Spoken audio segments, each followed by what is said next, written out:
کہ جو سنسیئرلی یہ فکر میں لگا ہوا ہے کہ وہ رقم ادا ہو جائے، اللہ کے ذمہ ہے کہ اس کی مدد کرے. تو میں نے سنسیئرلی کے لفظ اس لیے کہا کہ یہاں لفظ ہے ارادہ. وہ سنسیئرلی یہ لفظ شاید ضروری نہیں کہ اردو کے اندر جو ہے کہ کیا کہنا چاہیے حقیقتاً، جس کے معنی دیانتاً خلوص کے ساتھ، وہ اس میں نہیں ہوں گے وہاں ترجمے کے اندر. وہاں صرف یہ ہوگا کہ جو ارادہ کرتے ہوں. کیوں صاحب کیا ہے اس میں دیکھیے، ارادہ کرتے ہوں. مگر میں نے یہ لفظ خاص طور پر بڑھایا ہے، اس لیے بڑھایا ہے کہ عربی میں ارادہ لفظ عربی کا ہی ہے یہ ارادہ، مگر اردو میں جو ہے اس کا وزن بڑا گھٹ گیا. اردو میں آ کر کے سمجھ میں آیا. لوگ ایک خواہش کو بھی ارادہ بول دیتے ہیں. دل میں ایک خواہش پیدا ہوئی اور کہہ دیتے ہیں کہ بھئی ہمارا ارادہ ہے، حالانکہ وہ ارادہ نہیں، وہ خواہش ہی ہے. ارادہ اس کو کہتے ہیں کہ جو خواہش سے آگے کی چیز ہو. یعنی اب اس نے، جس کو میں نے کہا کہ اخلاص کے ساتھ سنسیئر ہو کر کے اس نے اب یہ کام کرنا چاہا ہے، یہ ہے وہ ارادہ. ورنہ دل میں خواہش، اس کا نام تو خواہش. اس پہ میں وہ ایک واقعہ میں نے شاید MCC میں بھی سنایا تھا ارادہ اور خواہش کے تعلق سے تفسیر میں. یہاں بھی سنا دوں کہ صاحب وہ ہمارے یہاں دیوبند کے جو مولانا محمد طیب صاحب تھے محتمیم، انہوں نے ہم کو سنایا واقعہ. ان کے والد تھے حافظ احمد صاحب، بڑے کیا نام وقار کے اور جاہ و جلال کے. معلوم ہوتا تھا کہ بھئی وہ اپنے وقت کے نواب ہیں، یہ اندازے تھے ان کے. تو مولانا فرماتے تھے کہ ابھی یوں کہ یہ ٹین ایجر تھے اور فارغ ہو گئے تھے مدرسے سے، عالم ہو گئے تھے جو بھی تھا. تو اپنے والد کی خدمت میں حاضر ہوئے. پوچھا کیا بات؟ کہا کہ ایک بات عرض کرنے کے لیے حاضر ہوا ہوں. فرمایا کہو. کہ میں اس سال حج کو ارادہ ہے حج کو جانے کا. پھر تو اجازت چاہتا ہوں. اور وہ اجازت چاہنے کا مطلب کیا ہوا؟ انتظام بھی کر دیجیے.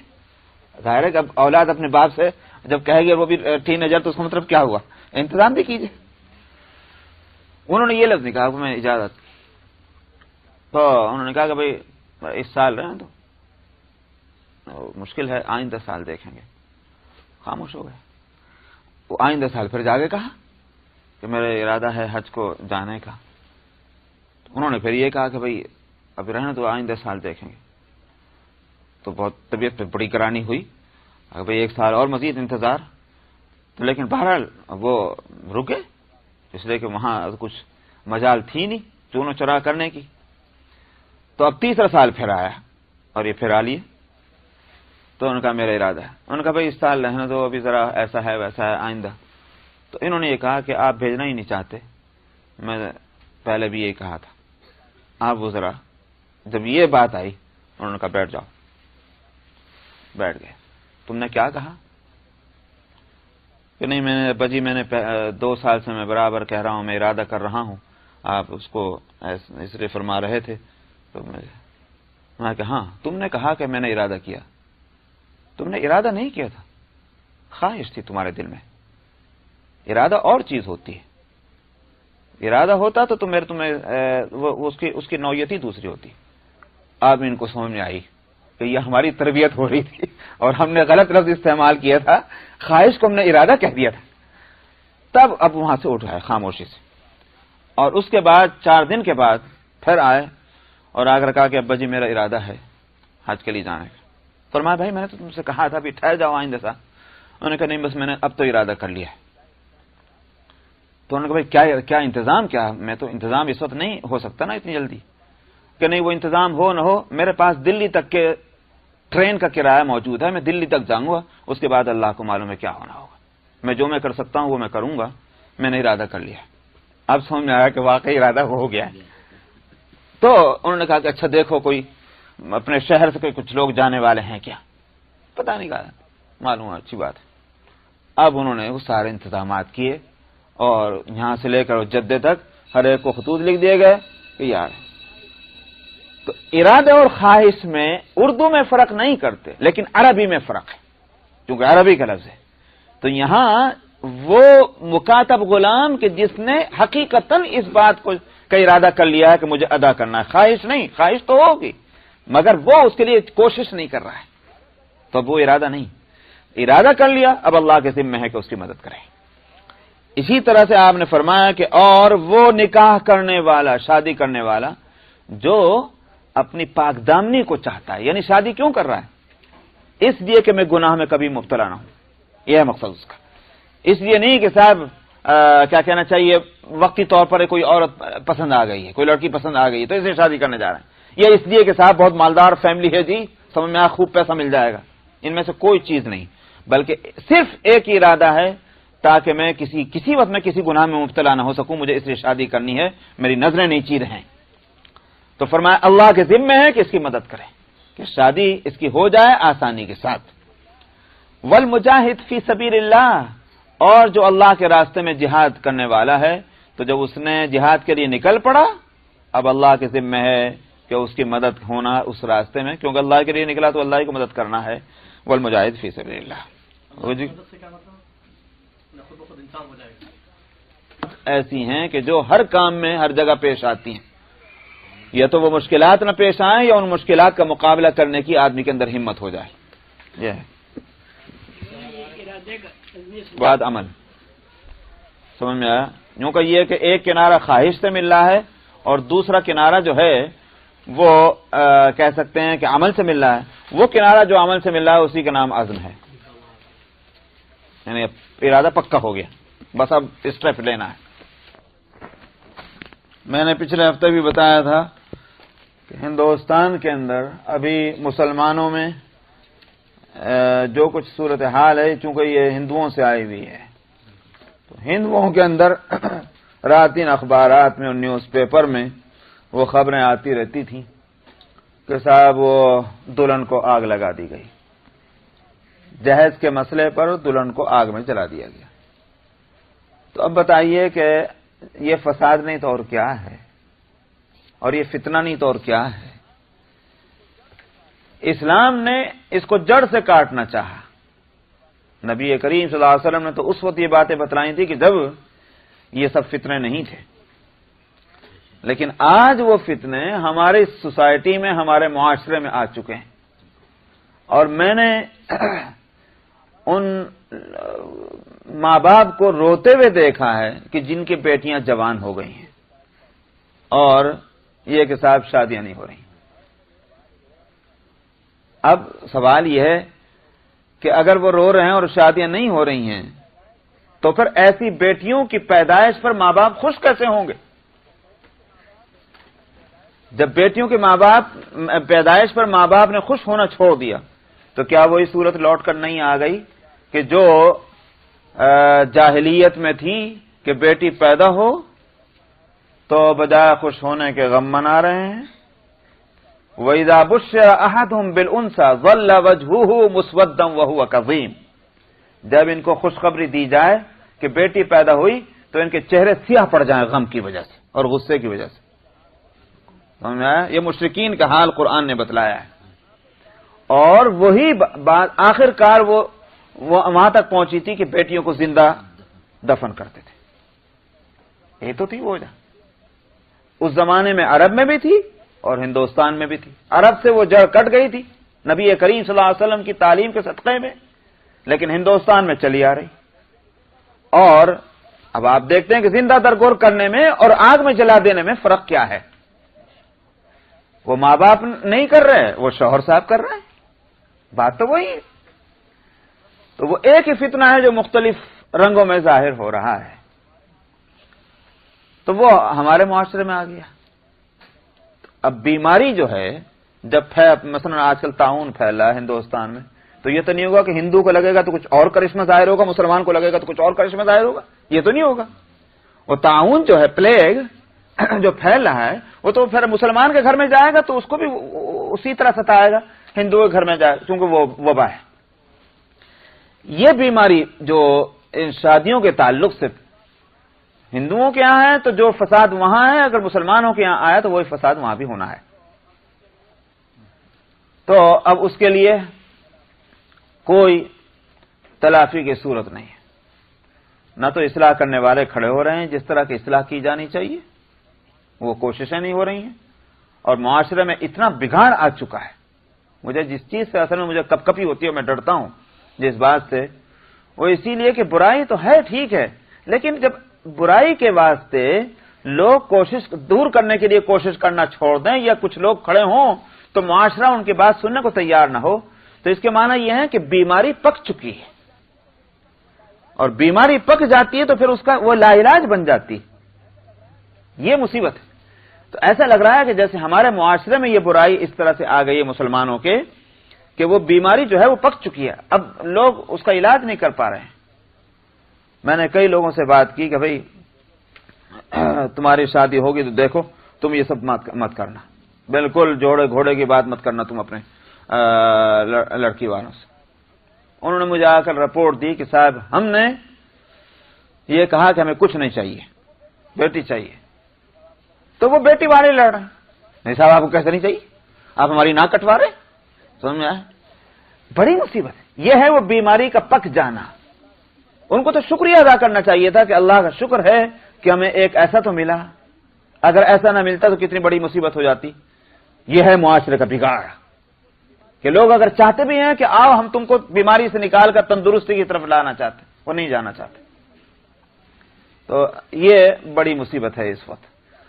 نبی کریم صلی اللہ علیہ وسلم نے فرمایا الا تفعلوا، اگر تم ایسا نہیں کرو گے کہ دیندار کے یہاں سے جس کی دینداری کو تم پسند کر رہے ہو، اس کے اخلاق کو اور اس کے کیریکٹر کو تم پسند کر رہے ہو، لیکن تم اس کے منگنی کو اور اس کے بھیجے ہوئے پیغام کو قبول نہیں کر رہے، اور تم یہ دیکھنا چاہ رہے ہو کہ نہیں دیندار تو ہے مگر مال والے نہیں، فرمایا اگر تم ایسا کرو گے فساد پیدا ہو جائے گا اور بڑا فتنہ پھیلے گا. وعن معقل ابن یسار قال قال رسول اللہ صلی اللہ علیہ وسلم تزوجوا الودود الولود فإنی مکاثر بکم الامم. میں نے کبھی واقعہ ایک سنایا ہوگا اس دوسری حدیث سے پہلے، میں جس حدیث چل رہی ہوں اس پر آپ دیکھ لیں. اس کو شیخ الحدیث مولانا زکریا صاحب رحمۃ اللہ علیہ کی لکھی ہوئی جو کتاب حکایات صحابہ ہے، عام طور پر یہ تبلیغ کے پروگراموں میں پڑھی جاتی ہے، اس میں وہ ایک واقعہ لکھا ہوا ہے ایک انصاری صحابی کا، غالباً نام اس میں اسلم لکھا ہوا ہے شاید، کہ بیچارے غریب تھے اور شکل و صورت کے بھی کچھ مقبول نہیں تھے، تو جوان آدمی تھے. ایک روز نبی کریم صلی اللہ علیہ وسلم کی خدمت بیٹھے ہوئے اور وہ رونی صورت بنائے بیٹھے. آپ نے پوچھا کیا بات ہے؟ عرض کہ یا رسول اللہ میں اس لیے مجھے افسوس ہے کہ دنیا میں تو لوگ مجھے قبول نہیں کرتے، آخرت میں بھی مجھے قبول کیا جائے گا کہ نہیں کیا جائے گا؟ پوچھا کیوں؟ یہ مسئلہ تمہارا کیا پریشانی کیا ہے؟ یا رسول اللہ میں جوان آدمی ہوں، مجھے شادی کی ضرورت ہے، لیکن کوئی مجھ سے شادی کرنے کو تیار ہی نہیں، اس لیے کہ میرے پاس مال نہیں، اس لیے کہ میرے پاس صورت نہیں. دیکھا آپ نے، وہی مسئلہ ہے، نہ میرے پاس صورت ہے، شکل ہے، نہ میرے پاس مال ہے، تو لوگ مجھے یہاں قبول نہیں کر رہے تو پتہ نہیں مجھے آخرت میں بھی قبول کیا جائے گا نہیں کیا جائے گا. آپ نے فرمایا اچھا اگر تمہاری شادی فلانی کی بیٹی سے ہو؟ عرض کیا یا رسول اللہ کوئی آدمی مجھے قبول نہیں کرتا، بھلا وہ کہیں وہ کرے گا کہ جو مال والا بھی ہے اور بیٹی بھی اس کی جو ہے بڑی خوبصورت ہے، وہ کیسے ہوگا؟ آپ نے فرمایا جاؤ اور جا کر کے میرا سلام کہو اور میرا پیغام دو، اور یہ کہ وہ اپنی بیٹی کی شادی تم سے کریں. اب یہ اس حالت میں چلے کہ نبی کا تو حکم ہے مگر دل میں دگدگا ہے، یہ ہوگا کہ نہیں ہوگا، اس واسطے کہ معلوم ہے جو صورتحال ہے، لیکن نبی کا حکم ہے صلی اللہ علیہ وسلم. گئے وہاں، دروازہ کھٹکھٹایا، اندر سے آئے، السلام علیکم. وعلیکم السلام. کیسے آنا ہوا؟ نبی کریم صلی اللہ علیہ وسلم نے مجھے بھیجا. انہوں نے کہا کہ اہلا وسہلا، آئیے، بڑی خوش نصیبی، بڑی سعادت کہ نبی نے میرے پاس کسی کو بھیجا، کیا حکم ہے؟ تو انہوں نے کہا کہ آپ نے یہ فرمایا. تو اب وہ پریشان ہوئے، وہی جو میں نے کہا نا یہ ہے رسم اور رواج. پریشان ہوئے، منہ لٹکایا. تھوڑی دیر کے بعد انہوں نے یہ کہا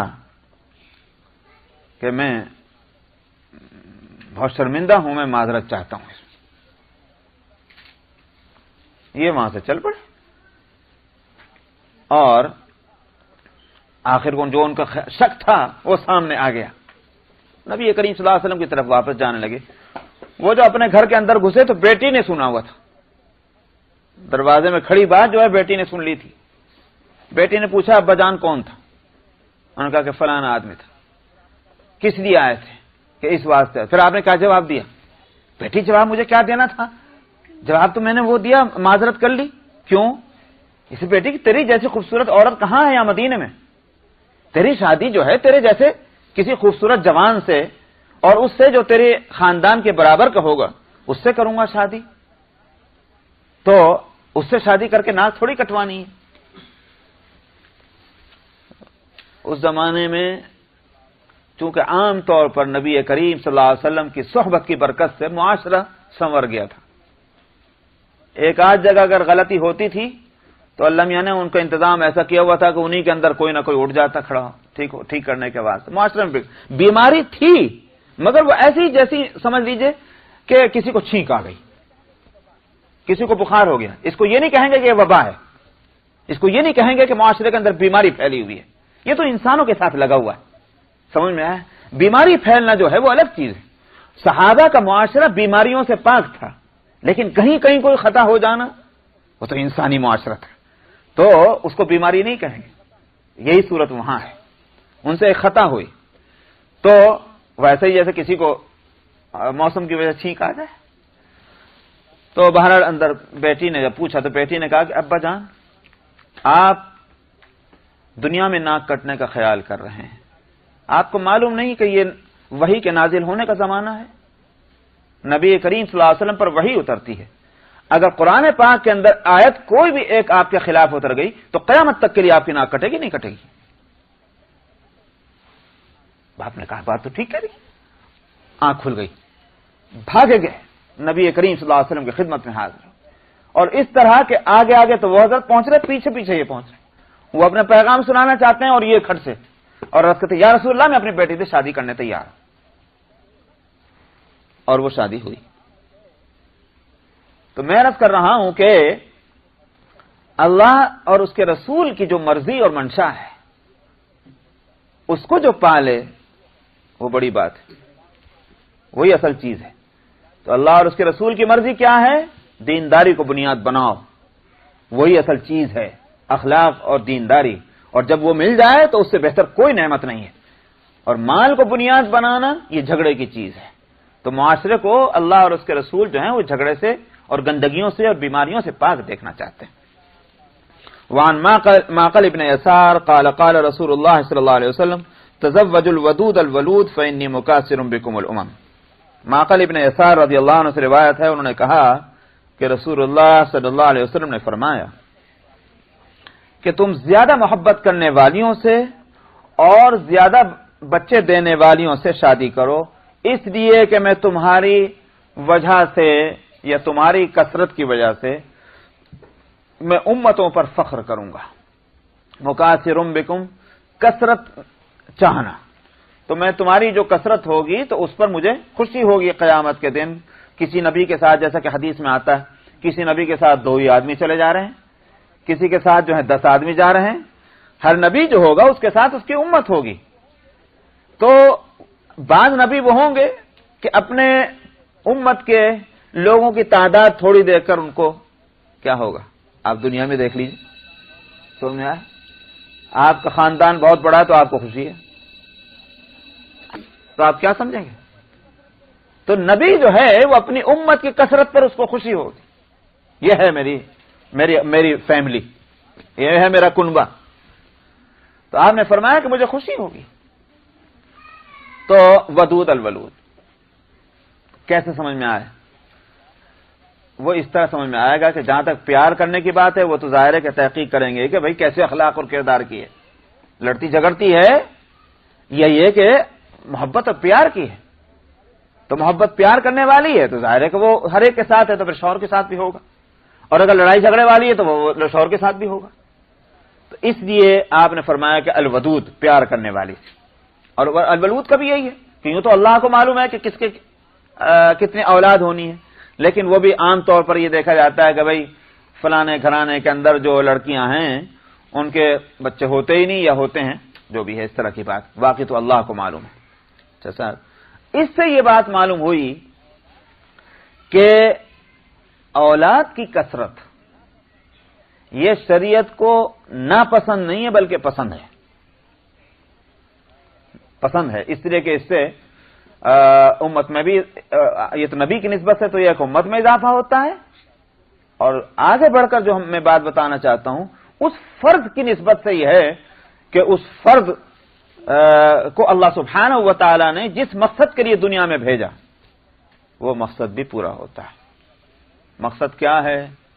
معاشرہ بنے، سوسائٹی بنے اور ایک دوسرے کی ذمہ داریوں کو سنبھالیں، یہ ہے اللہ کے حکمت۔ ورنہ اللہ میاں کے یہاں کیا قدرت میں نہیں تھا کہ جس طرح آدم علیہ السلام کو بغیر ماں باپ کے پیدا کیا، ہر انسان کو بغیر ماں باپ کے پیدا کر دیتے؟ ہو سکتا تھا؟ نہیں ہو سکتا؟ کیا ناممکن سمجھتے ہیں؟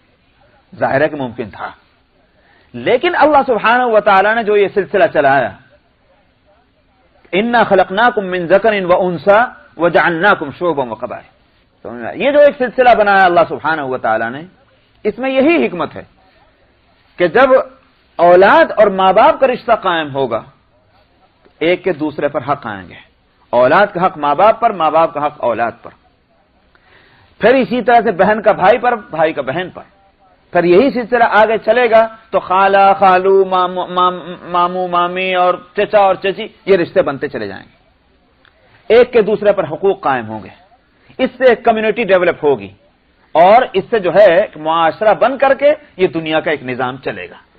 یہ ہے اللہ کی حکمت۔ اب ظاہر ہے کہ اگر یہ برابر چل رہا ہے پیدائش کا سلسلہ تو اللہ کی حکمت پوری ہو رہی ہے، اور اگر آپ اس پر کنٹرول کر دیں، وہ کٹ کر دیں اس سلسلے کو، اس کا مطلب کیا ہوا؟ اللہ نے جس حکیمانہ نظام کو قائم کیا تھا تم اس کو کاٹ رہے ہو۔ تو یہ اللہ سبحانہ و تعالیٰ کی حکمت ہے۔ اسی واسطے علماء جو ان احادیث اور قرآنی آیات میں غور کر کے جو بات کہتے ہیں وہ یہ کہ انسان جب یہ سوچنے لگتا ہے کہ میری اولاد نہ ہو، اس کے معنی یہ کیا ہوئے کہ وہ دراصل یہ فیصلہ کر رہا ہے کہ میرے اوپر جو ذمہ داریاں آتی ہیں جو مجھ کو زیادہ ایکٹیو بنانے والی ہیں، میں ان ذمہ داریوں کو لینے کو تیار نہیں۔ سمجھ میں آیا؟ تو یہ کم ہمتی ہے، کم حوصلگی ہے۔ اسلام باحوصلہ آدمی چاہتا ہے، کم حوصلے والے نہیں۔ سمجھ میں آیا؟ جب یہ کہتا ہے میں 2 کی ذمہ داری لے سکتا ہوں 3 کی نہیں لے سکتا، مطلب کیا ہوا کہ تم ہمت والے نہیں ہو، بے ہمت ہو، اور اسلام ہمت والا دیکھنا چاہتا ہے۔ اور یہ بات تو طے ہے کہ میں اور آپ اپنی اپنی اولاد کے لیے ایک بہانہ ہے، اس سے زیادہ اور کچھ نہیں۔ کھلانے پلانے والا تو وہی ہے۔ اسی واسطے قرآن شریف میں جو فرمایا وَلَا تَقْتُلُوا أَوْلَادَكُمْ خَشْيَةَ إِمْلَاقٍ نَحْنُ نَرْزُقُهُمْ وَإِيَّاكُمْ، اور ایک فرمایا من املاق نحن نرزقكم وإياهم، 2 جگہ یہ لفظ آیا کہ اپنی اولاد کو مت قتل کرو۔ کس ڈر سے؟ فقر و فاقے کے ڈر سے، کھانے کو نہیں رہے گا، پہننے کو نہیں رہے گا، اس ڈر سے مت قتل کرو۔ معلوم ہوا قتل کرنا برا نہیں بلکہ یہ ڈر برا ہے، ورنہ قتل تو ہر ایک کا برا ہے۔ وَلَا تَقْتُلُوا النَّفْسَ الَّتِي حَرَّمَ اللَّهُ إِلَّا بِالْحَقِّ، وہ حکم تو آگے آ رہا ہے۔ قتل سے اگر منع کرنا ہوتا تو وہ آیت تو آگے، دیکھو وہ میں قرآن شریف کی آیت کھول دیتا ہوں، اس میں دیکھیے آپ، تو اس سے پتہ چلے گا جو بات میں کہہ رہا ہوں۔ صفحہ 281 قرآن شریف کا سورہ الاسراء اور آیت نمبر 32 اور 33، آیت نمبر 31 اور 33ویں آیت، وَلَا تَقْتُلُوا أَوْلَادَكُمْ خَشْيَةَ إِمْلَاقٍ نَحْنُ نَرْزُقُهُمْ وَإِيَّاكُمْ، اور 33ویں آیت ہے وَلَا تَقْتُلُوا النَّفْسَ الَّتِي حَرَّمَ اللَّهُ إِلَّا بِالْحَقِّ۔ سمجھا؟ تو پہلی آیت میں فرمایا کہ اپنی اولاد کو املاق کے ڈر سے مت قتل کرو، املاق سے مطلب وہی فقر و فاقہ، اور اس کے بعد والی 33ویں آیت میں ہے کسی جان کو مت قتل کرو، وَلَا تَقْتُلُوا النَّفْسَ الَّتِي حَرَّمَ، جس کو اللہ نے قتل کرنے کو حرام کر دیا، مگر یہ کہ حق کا مطلب یہ ہے کہ قاتل کو قتل کرنا ہے، اس کو ایگزم کرنا تھا۔ تو اگر قتل سے روکنا ہے تو وہ تو آیت آگے آ رہی، وہ ہر ایک کے واسطے، اس آیت میں قتل سے روکنا نہیں بلکہ اس ڈر کو اپنے اندر پیدا کرنے سے روکنا ہے. وہ ڈر کیا ہے؟ فقر و فاقے کا، جو سبب بنا ہے قتل کا، دراصل اس سے روکنا ہے. تو فقر و فاقے کا ڈر جو ہے، اللہ تعالیٰ فرماتے ہیں نحن نرزقهم وإياكم. اور ابھی آپ نے قرآن شریف رکھ دیا، اور دوسرے کا بتاتا ہوں، یہ قرآن کا کمال دیکھیے آپ. اور اسی طرح سے مفسرین اللہ تعالیٰ ان کی رحمتوں سے ان کو نوازے کہ انہوں نے قرآن شریف میں غور کر کے اور جو مسائل نکالے ہیں. اچھا سا کہاں گئی وہ آراف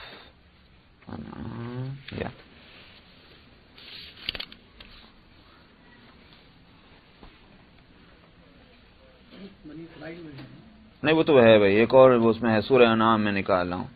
ارے یہ تو رہی نا سامنے، آنکھوں کے سامنے ہے. صفحہ نمبر 140 سورہ الانعام اور آیت نمبر 151. اور وہ وہاں سے انگلی مت ہٹائیے، جو سورۃ الاسراء صفحہ نمبر 281 میں جو ہے وہاں بھی رکھیے. اور دونوں کو میں بتاتا ہوں، دونوں میں جو بات ہے وہاں قل تعالوا اتل ما حرم ربكم عليكم الا تشركوا به شيئا وبالوالدين احسانا ولا تقتلوا اولادكم من املاق. یہاں کیا لفظ ہے؟ خشیت املاق سورۃ بنی اسرائیل میں، اور سورہ انعام میں ہے من املاق. اور ایک اور فرق بتاؤں کہ وہاں ہے سورہ بنی اسرائیل میں نحن نرزقهم وإياكم، ہم ان کو بھی رزق دیتے ہیں اور تم کو بھی. اور یہاں کیا ہے؟ نحن نرزقكم وإياهم، یعنی تم کو رزق دیتے ہیں اور ان کو بھی. یہ جو جس کو انگلش میں کہتے ہیں person, first person, second person, third person, تو یہ جو غائب کا صیغہ اور حاضر کا صیغہ، یہ جو آگے اور پیچھے کیا ہے اس میں حکمت ہے. ایک جگہ تو بتلانا یہ ہے کہ جس طرح سے ہم تم کو رزق دیتے ہیں، سورہ انعام میں جو فرمانے کا حاصل یہ تم کو رزق دے رہے ہیں کہ نہیں دے رہے ہیں؟ نحن نرزقکم، ہم تم کو رزق دیتے ہیں، ان کو بھی دیں گے. جس طرح ہم تم کو دے رہے ہیں اسی طرح ان کو بھی دیں گے. تم نے کیسے سمجھ دیا کہ ان کی وجہ سے ان کو پریشانی ہو جائے گی، ان کو کھانے کو نہیں ملنے کا؟ اگر تم کو دے رہے ہیں تو ان کو بھی دیں گے.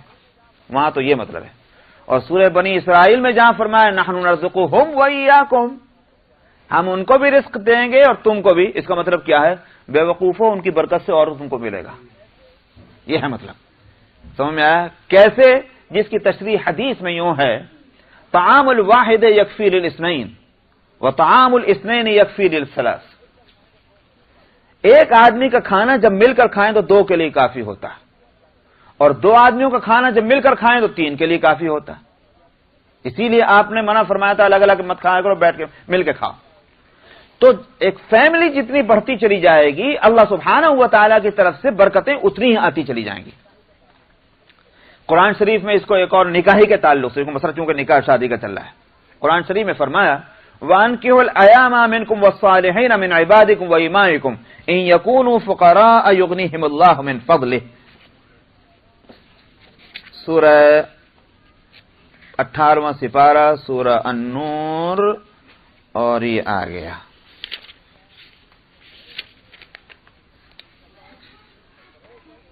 یہ رہا صفحہ 363 اور آیت نمبر 32 سورہ النور کی.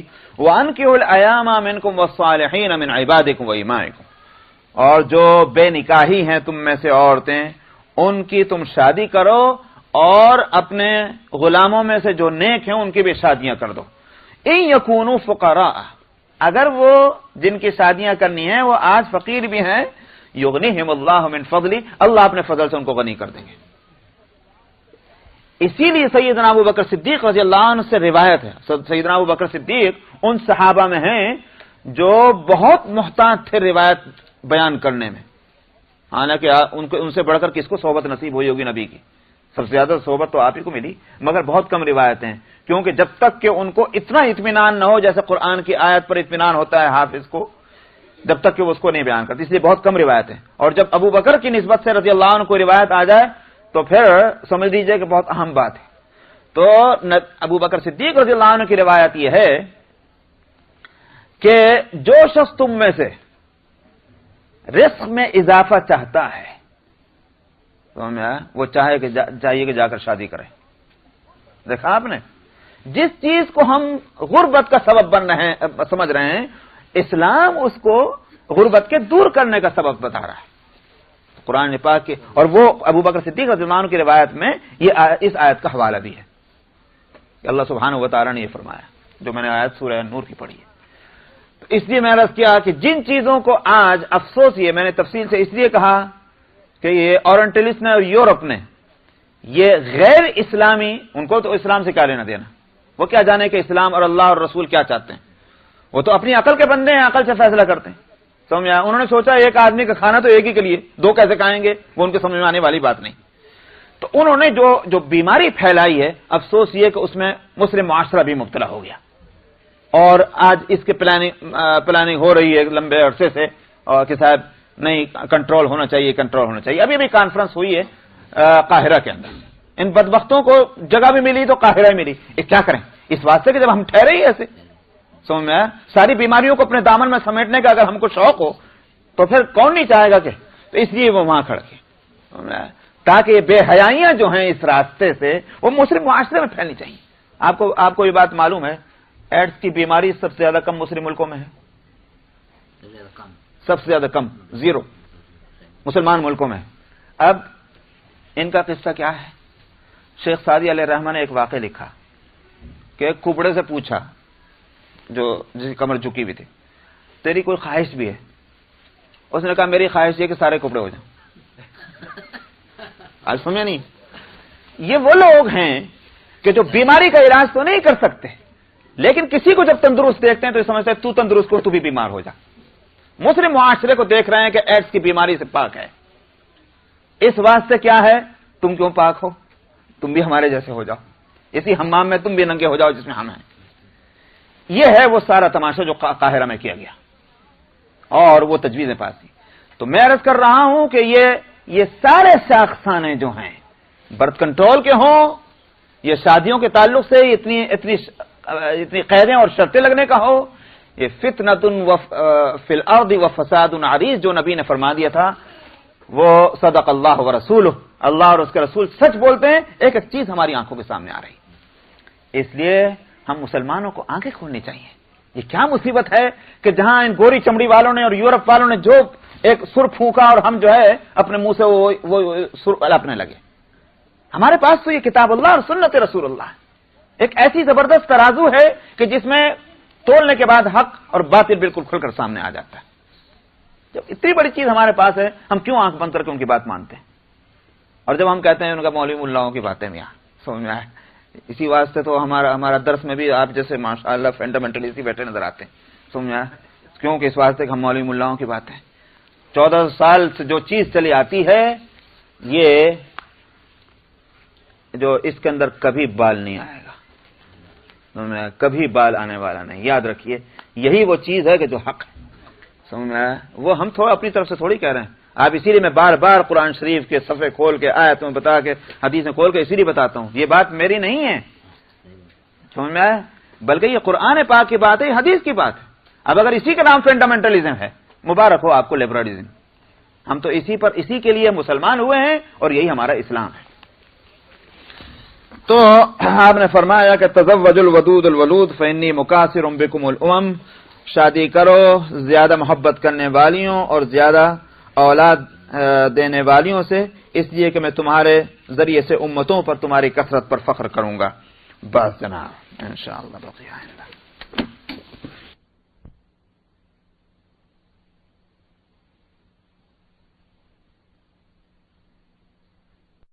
اور اس طرح سے کہ جس طرح سے بدن کو لگے، کیونکہ اس سے خرابی پیدا ہو سکتی ہے کسی بھی طرح سے، تو اس 2 سگی بہنیں ہوں تو بات الگ ہے، یہاں مراد وہ نہیں، اجنبی مراد ہے، 2 سگی بہنیں ہیں، ماں بیٹی ہے، تو وہ بات الگ ہے، اس میں اشکال نہیں ہے، تو محرم ہے۔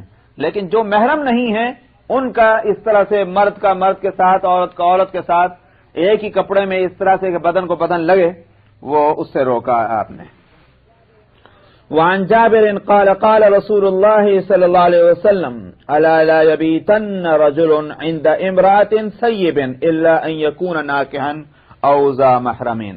جابر رضی اللہ عنہ سے روایت ہے، انہوں نے کہا کہ رسول اللہ صلی اللہ علیہ وسلم نے فرمایا، یاد رکھو تم میں سے کوئی مرد کسی سیبہ عورت کے پاس رات نہ گزارے، ہرگز نہ گزارے، الا یہ کہ اس سے نکاح کرنے والا ہو یا محرم ہو۔ سیبہ عورت ایک تو ہوتی کنواری، تو دوسری ہوتی سیبہ، یعنی جس کی پہلے شادی ہو چکی تھی، وہ کنواری نہ رہی، اس کو سیبہ کہتے ہیں۔ تو کسی ایسی عورت کے پاس رات نہ گزارے، اس کا مطلب یہ نہیں ہے کہ کنواری کے ساتھ گزار لے، مطلب یہ ہے کہ وہاں جب اس کے ساتھ اجازت نہیں تو کنواری کے ساتھ تو اور بھی اجازت نہیں، یہ تو یہ معنی ہے، یا پھر ایک اور معنی بھی ہے، یوں کو یہ سیبہ ہی کے ساتھ آپ نے روکا ہے، اور وجہ اس کی ایک کنواری میں تو زیادہ شرم ہوگی، زیادہ احتیاط ہوگی، لیکن ہو سکتا ہے کہ سیبہ جو ہے، جو کنواری نہیں رہی ہے، وہ زیادہ احتیاط نہ کرے اور اس بے احتیاطی میں کوئی دونوں گناہ کے اندر مبتلا ہو جائے۔ دونوں معنی ہو سکتے ہیں، ایک نے کہا کہ مبالغتاً کہا کہ جب سیبہ سے نہیں تو باقرہ سے کیوں نہ ہو، کنواری سے کیوں نہ ہو، اور دوسرے نے یہ معنی لیے ہیں، دونوں معنی سامنے ہیں، الا یہ کہ اس سے نکاح کرنے والا ہو، یعنی نکاح کر لیا ہو، یا پھر یہ کہ وہ محرم ہو۔ وعن عقبة بن عامر قال قال رسول الله صلى الله عليه وسلم إياكم والدخول على النساء فقال رجل يا رسول الله أرأيت الحمو قال الحمو الموت۔ عقبہ ابن عامر رضی اللہ عنہ سے روایت ہے، انہوں نے کہا کہ رسول اللہ صلی اللہ علیہ وسلم نے فرمایا احتیاط کرو تم عورتوں کے پاس جانے سے۔ تو ایک شخص نے عرض کیا یا رسول اللہ کیا فرماتے ہیں اب حمو کے بارے میں؟ حمو کس کو کہتے ہیں؟ ہے بڑی ہے میم واو، حمو کہتے ہیں سسرالی رشتہ داروں کو، سمجھ میں آیا؟ ان کو حمو کہتے ہیں۔ تو مطلب یہ ہے کہ یا رسول اللہ سسرالی رشتہ داروں کے بارے میں کیا فرماتے ہیں؟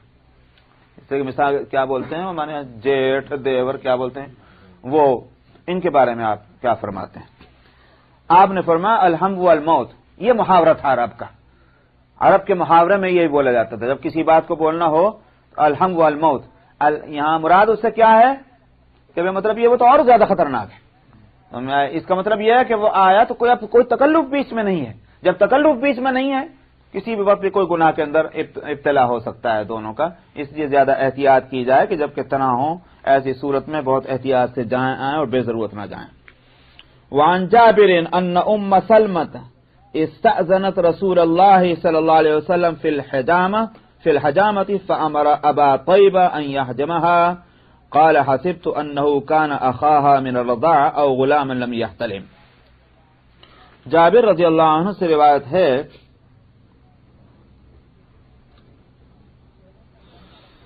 کہ ام سلمہ رضی اللہ عنہ، کون ہے ام سلمہ رضی اللہ عنہ؟ ارے صاحب آپ کی زوجہ ہیں حضرت ام سلمہ۔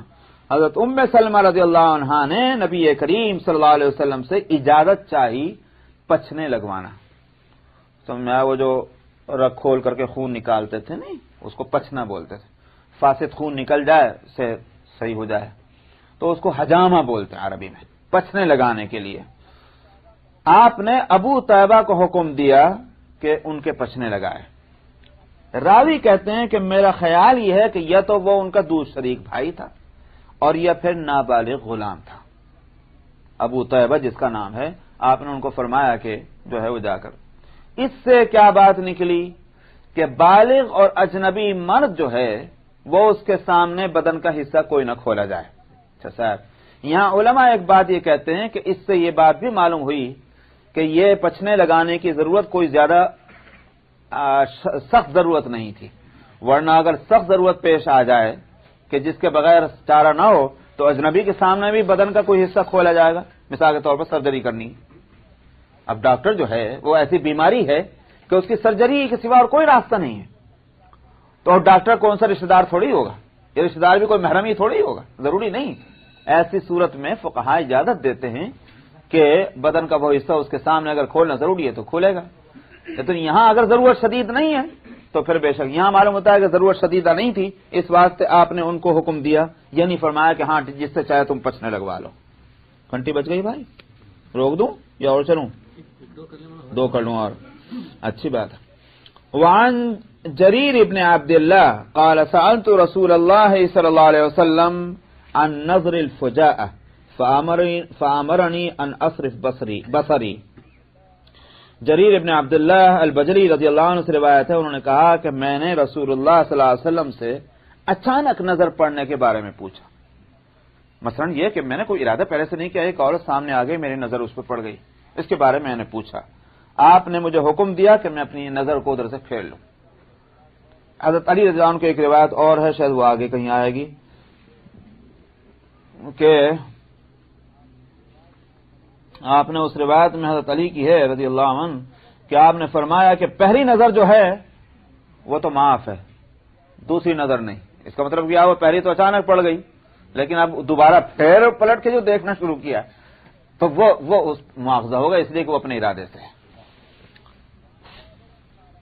وعن جابر قال قال رسول الله صلى الله عليه وسلم ان المرأة تقبل في صورة شيطان وتدبر في صورة شيطان اذا احدكم اعجبته المرأة فوقعت في قلبه فليعمد الى امرأته فليواقعها فان ذلك يرد ما في نفسه. دیکھیے اس بات کو دماغ میں رکھیے کہ شریعت یہ چاہتی ہے کہ مرد اور عورت کسی بھی طرح گناہ میں مبتلا نہ ہو. گناہ جو ہے وہ بڑا خطرناک ہے. جب تک گناہ کے بارے میں ہمارا تصور وہ نہ ہو جو شریعت کا ہے تو ہم احکام کی اس حقیقت کو ہم سمجھ ہی نہیں سکتے. جو مسئلے ہیں وہ ہم اس کو سمجھ نہیں سکیں گے، اس کی اہمیت کو، جب تک کہ ہم گناہ کی اہمیت کو نہ سمجھیں. گناہ کتنا خطرناک ہے. مان لیجیے تھوڑی دیر کے واسطے کہ صاحب آگ ہے، سامنے سانپ ہے، بچھو ہے، ہم کو معلوم ہے کہ یہ ڈسے گا اور اس کا ڈسنا خطرناک ہے، اور آگ سے ہم نے احتیاط نہیں برتی تو ہمارے کپڑے جل جائیں گے، بدن جل جائے گا. تو جن چیزوں کی خطرناکی کو ہم جانتے ہیں اس کے بارے میں ہم کتنی احتیاط کرتے ہیں. تو گناہ کے بارے میں ہمارا چونکہ تصور وہ ہے نہیں جو شریعت کا ہے، اس واسطے اس کی ہدایتیں جو ہیں وہ ہمارے دماغ کے اندر اترتی نہیں. مشکل یہی ہے. تو پہلے گناہ کی حقیقت کو اچھی طرح ذہن میں بٹھا لیجئے، گناہ کیا چیز ہے، کتنا خطرناک ہے.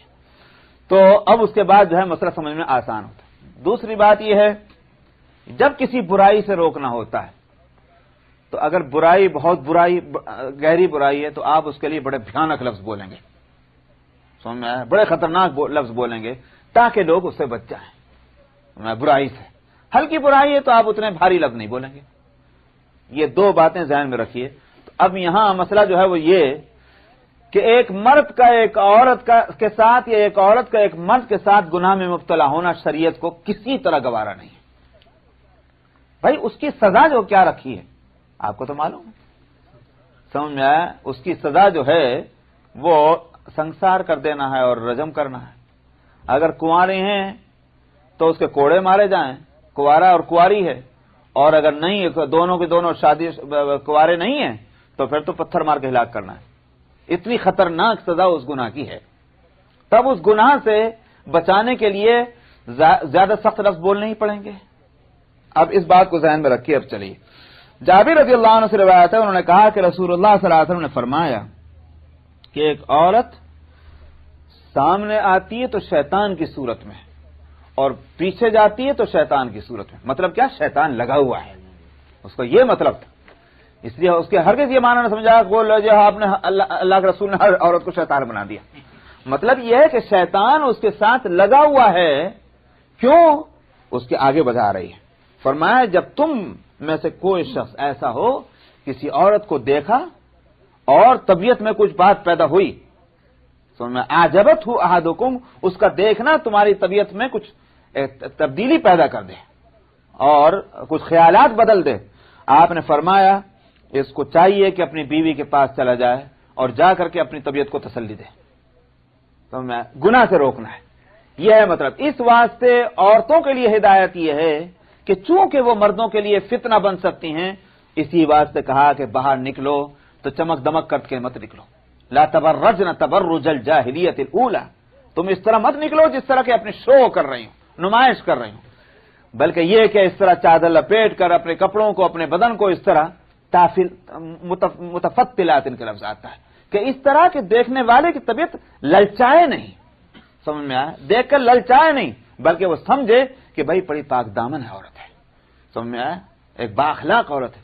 آج بھی عرب ملکوں کے اندر، ان عرب ملکوں میں کہ جن کے اخلاق کا دیوالا نکل چکا ہے، آج بھی ایک بات وہاں بہت اچھی ہے کہ حالانکہ پردہ تو رخصت ہو لیا، سمجھ میں آیا، وہ ترقی کے نام پر، لیکن وہاں اب بھی یہ ہے قاہرہ میں اور دوسری جگہوں میں وہ عورت بہت ہی کم ملیں گی، مگر جو بھی عورت ایسی کہ پورے بدن کو چھپائے ہوئے وہ جا رہی ہو، اور باقی اتنا یہ ہے کہ ان عرب ملکوں میں یہ عجیب کمال ہے، یہ تو بے پردگی، اور پردہ ہے تو ایسا کہ ہاتھوں میں بھی وہ پہنے ہوئے، کیا بولتے ہیں اسے، گلوز وغیرہ، یعنی اتنا کہ ہاتھ بھی باہر نظر نہ آئے، بعض عورتوں کو تو ایسا، لیکن وہ عورت اگر کہیں فٹ پاتھ پہ بھی جا رہی ہوگی تو کسی کی نظر پڑ جائے ہوگا، حرم حرم حرم، ہٹ جاؤ، یعنی وہ لونڈے بھی جو ہیں وہاں سے احتیاط کرتے ہیں، اور دوسری عورتیں گزرتی رہو، ان کو بھی فکر نہیں، سمجھ میں آئے۔ ہمارے یہاں ایک بزرگ تھے، آپ نے کہیں ان کی کتاب یہاں پتہ نہیں ہوگی، وہ میراث سے متعلق اور بھی کئی کتابیں ان کی تھی، میاں اصغر حسین صاحب رحمۃ اللہ علیہ، میری بسم اللہ انہوں نے کرائی، 5 سال کی عمر، مجھے تھوڑا سا بس ان کا قد یاد ہے، ناک نقشہ یاد نہیں، محدث تھے اور کہا کرتے تھے کہ وہ زندہ ولی ہیں، ان کے بارے میں ہمارے والد صاحب ان کے شاگرد تھے، تو والی صاحب پر بڑی ان کی عنایتیں تھیں، تو خیر چونکہ ان کے یہاں سنتوں کا اہتمام، ہمارے یہاں تو بزرگوں میں یہ رہی بات کہ سنتوں کا خیال بہت زیادہ، اس واسطے ان سے کوئی توقع اس کی نہیں کی جا سکتی تھی کہ یہ خلاف شریعت کوئی کام کر رہے ہوں گے، اس کا تو ہمارے یہاں تصور ہی نہیں ہوتا کہ ہمارے استاد جو ہوں وہ کوئی کام ایسا کر رہے ہوں کہ جو شریعت اس کی اجازت نہ دیتے، ہم کبھی تصور نہیں کر سکتے تھے اس کا۔ تو میاں اصغر حسین صاحب رحمۃ اللہ علیہ، وہ مدرسے سے، ہمارا گھر اور مدرسہ جو ہے بالکل ملا ہوا ہے، بیچ میں گلی ہے، اور وہ جہاں ہمارا گھر کا پچھلا کونا جا کر رکتا ہے وہاں وہ مدرسے کی حد اتنی کم ہو جاتی ہے کہ سائیکل رکشہ بھی مشکل سے جائے، تو میں اتنا تنگ ہو جاتا ہے، تو وہی راستہ ان کے بھی جانے کا تھا، اپنے گھر جانے کا، تو اس میں جا رہے وہ انگریزوں کا زمانہ، 1-2 میں گزر گئی، سمجھ میں آیا، وہ جیسے کہ عورت کو دیکھ کر ایک آدمی کو ادھر ہونا چاہیے طریقہ تھا، وہ ہوا ہی نہیں، حضرت اپنا ایسے ہی چلتا رہے۔ کسی نے پوچھا حضرت عورتیں گئی ہیں آپ بچے نہیں، فرمایا کہاں؟ انہوں نے کہا جی وہ تو لونڈے تھے۔ ارے بھائی عورتیں ہوں تو عورتوں کی طرح جا رہا ہے، سمجھ میں آیا، یہ میں جو ہیں یہ لونڈوں کی طرح پھر رہی ہیں، تو یہ خود ہی نہیں کرتی پردہ، تو وہ اپنا چلے گئے۔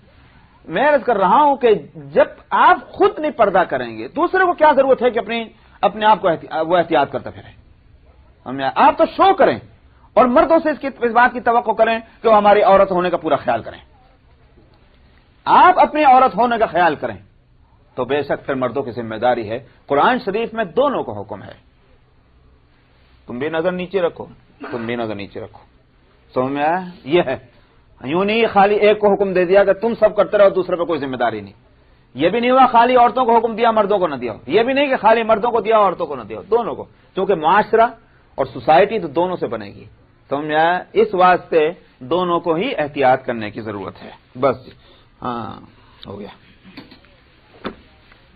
ہریرہ رضی اللہ عنہ کی روایت ہے کہ رسول اللہ صلی اللہ علیہ وسلم نے فرمایا کہ یہود اور نصارہ کو سلام ابتداءً سلام مت کرو، یعنی تم مت سلام کرو ان کو، یہ اس میں لکھا ہوا ہے، لا تبدأ الیہود ولا النصارى بالسلام۔ اور آگے اس کے بعد ایک حدیث چھوڑ کر ایک اور حدیث ہے، عن انس قال قال رسول اللہ صلی اللہ علیہ وسلم اذا سلم علیکم اہل الکتاب فقولوا وعلیکم، حضرت انس نے روایت کیا کہ آپ نے فرمایا کہ جب اہل کتاب تم میں سلام کہیں تو بس وعلیکم کہہ دو، وعلیکم السلام کہنے کی ضرورت نہیں، وعلیکم کہہ دو۔ اسی بات سے کیا نام ہے فقہاء نے یہ لکھا ہے کہ ہداک اللہ کہہ دینا اور بھی اچھا ہے، کہ حدیث تو مجھے ابھی یہاں نظر نہیں آ رہی، لیکن فقہ کی کتابوں میں لفظ ہے اللہ ہدایت دے۔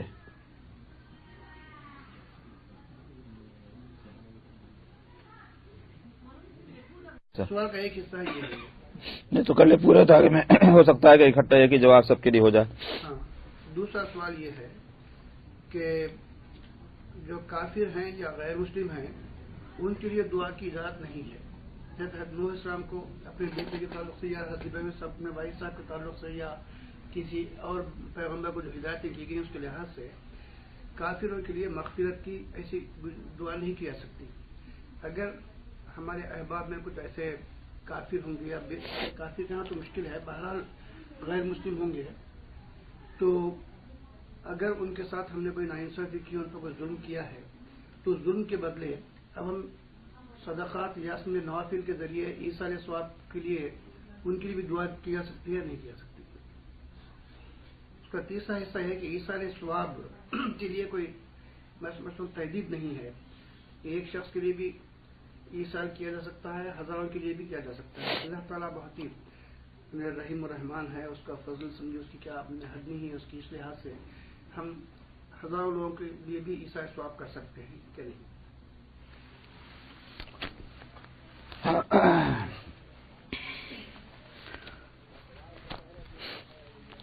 سوال کا پہلا جز جو ہے وہ یہ ہے کہ اہل حقوق ان کے جب تک حق نہ ادا ہوں تو معافی نہیں ہے، یہ بات شریعت بتاتی ہم کو۔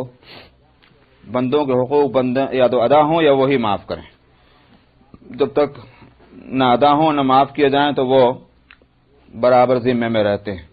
ایک تو یہ حصہ ہے۔ اب اگر ایسے مسلمان ہیں کہ جن کے حق ہمارے ذمے ہیں اور ہم ادا نہیں کر سکے اور وہ دنیا سے چلے گئے تو ہم ان کے لیے تو ایصال ثواب کر لیں، ہو سکتا ہے کہ اس سے وہ تلافی ہو جائے وہ حقوق کی جو ہمارے ذمے رہ گئے ہیں۔ اور لیکن اگر غیر مسلم ہیں اور ان کے حقوق ہمارے ذمے ہیں اور وہ دنیا میں نہیں ہیں تو کیا ہم ان کے لیے ایصال ثواب کر سکتے ہیں تاکہ وہ ان حقوق کا بدل بن جائے کہ جو حقوق ان کے ہمارے ذمے رہ گئے ہیں؟ یہ ہے وہ سوال پہلا۔ اس کے بعد دوسرا جز جو انہوں نے فرمایا کہ وہ قرآن شریف میں یہ بات موجود ہے کہ انبیاء علیہ الصلوۃ والسلام کو اس بات سے روکا گیا ہے کہ کسی کافر کے لیے دعائے مغفرت کریں۔ اور تیسرا حصہ جو ہے ان کے سوال کا وہ یہ ہے کہ ایصال ثواب ایک عمل کا وہ ایک ہی آدمی کے لیے کیا جائے یا ایک سے زیادہ کے لیے بھی ایک ہی عمل کے ثواب جو ہے وہ متعدد لوگوں کو تو بھیجا جا سکتا ہے۔ یہ تین حصے ہیں۔ تو جہاں تک پہلے سوال کا معاملہ ہے، حقیقت تو یہ ہے کہ اس کے جواب کی طرف دوسرے سوال نے یا سوال کے دوسرے حصے نے خود ہی اشارہ کر دیا ہے کہ جب انبیاء علیہ الصلوۃ والسلام کو ایصال ثواب سے اور دعائے مغفرت سے روک دیا گیا، اور ظاہر ہے کہ وہ دعائے مغفرت ظالموں کے لیے نہیں کر رہے تھے بلکہ ان کے لیے کر رہے تھے کہ جن کے احسانات تھے۔ ابراہیم علیہ الصلوۃ والسلام دعا کرنا چاہتے تھے اپنے باپ کے لیے، اور باپ کوئی بھی ہو چاہے کتنا بھی مار پیٹ کرنے والا ہو پھر بھی وہ محسن ہی ہے، باپ جو ٹھہرا۔ اسی طرح سے نبی کریم صلی اللہ علیہ وسلم کے لیے آپ کے چچا ابو طالب ہیں۔ تو یہ جو صورت ہے وہ یہ کہ احسانات ہی کا بدلہ دینا چاہا تھا دعائے مغفرت کے لیے، مگر اللہ نے روک دیا۔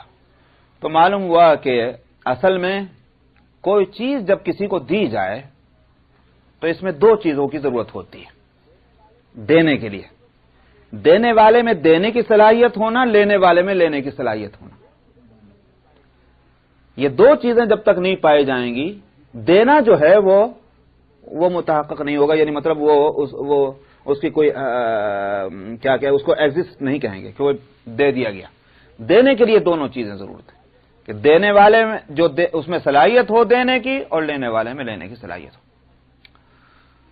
تو جو غیر مسلم اور کافر ہے، ہم یہاں کافر کی بات اس لیے کر رہے ہیں جس کا ایمان پر خاتمہ نہیں ہوا، کفر پر خاتمہ ہوا، تو اس میں وہاں آخرت میں کوئی اچھائی لینے کی صلاحیت ہی نہیں۔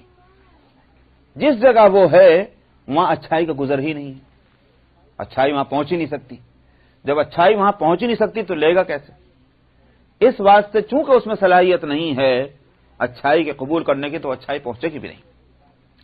تو یہ ایک بات ذہن میں رکھی جائے۔ اب سوال یہ ہے کہ اس صورت میں جیسا آپ نے فرمایا کہ بھئی اگر کچھ اہل حقوق ہیں جو غیر مسلم تھے اور وہ مر گئے ہیں، دیکھنا یہ ہے کہ مالیات سے متعلق ہے یا غیر مال ہے۔ اگر مال سے متعلق ہے اور وہ دنیا میں ہیں ان کو دیں گے، وہ نہیں ہیں ان کے وارثوں کو دیں گے۔ سمجھ میں آیا؟ تو مال تو کا حق تو اسی وقت ادا ہوگا جب مال دے دیا جائے، یا اگر مال نہیں دیا جا سکتا، طاقت نہیں ہے، وہ موجود ہے یا اس کا ورثہ موجود ہے، ان سے معاف کرایا جائے۔ مال کا مسئلہ تو کہیں اور چلتا۔ اور اگر وہ حق مال سے متعلق نہیں، کچھ اور ہے. سمجھ میں آیا؟ تب اس صورت میں اللہ سے یہ دعا کی جائے گی کہ اے اللہ میں نے فلانے آدمی کو تکلیف پہنچائی تھی، وہ آج ہم میں نہیں ہے کہ میں اس سے معافی چاہ کر کے معاملے کو ختم کروں، آپ میرے معاملے کو آسان کر دیں اور میرا مواخذہ اس معاملے میں نہ فرمائیں. باقی اللہ کے حوالے کر دیا. اللہ میاں کس طرح سے اس معاملے کو ٹھیک کرتے ہیں وہ اللہ کے حوالے.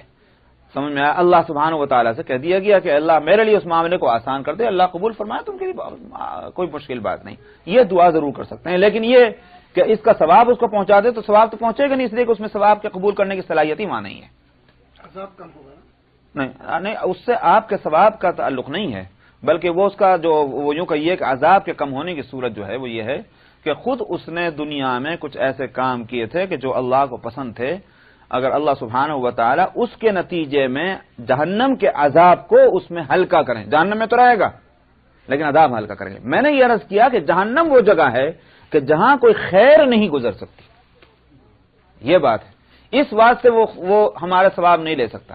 ہاں یہ کہ اللہ میاں کو جب آپ نے بیچ میں ڈالا، اب اللہ میاں اس کے عذاب کو کم کر دیں، یہ بھی کر سکتے ہیں. سمجھ میں آیا؟ اللہ میاں خود اس سے کہہ دے فلانے کا حق معاف کر دے، یہ بھی ہو سکتا ہے. تو اللہ کے حوالے. تب اس صورت میں ہماری دعا کیا ہے؟ اے اللہ میرے ذمہ فلاں کا حق تھا جس کو میں نے معاف نہیں کرایا اور اب میں معاف بھی نہیں کرا سکتا، اور یہ ہے کہ میرے ساتھ معاملہ مہربانی کا فرمائیے اور مجھ سے اس بارے میں مواخذہ نہ کیجیے، اس حق کو مجھ سے جو ہے کیا بولتے ہیں اس کو مجھ سے ادا کرا دے، یہ کہ میرے ذمے سے اس کو ساقط کر دے.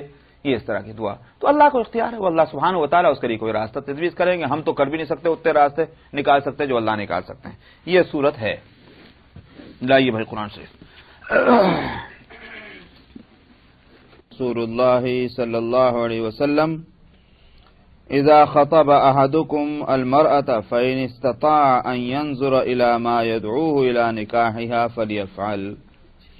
جابر رضی اللہ عنہ سے روایت ہے، انہوں نے کہا کہ رسول اللہ صلی اللہ علیہ وسلم نے فرمایا جب تم میں سے کوئی شخص کسی عورت سے نکاح کرنا چاہے تو اگر ممکن ہو کہ دیکھے اس کی طرف کہ جس کو نکاح کے لیے دعوت دی ہے تو اس کو چاہیے کہ وہ کر لے.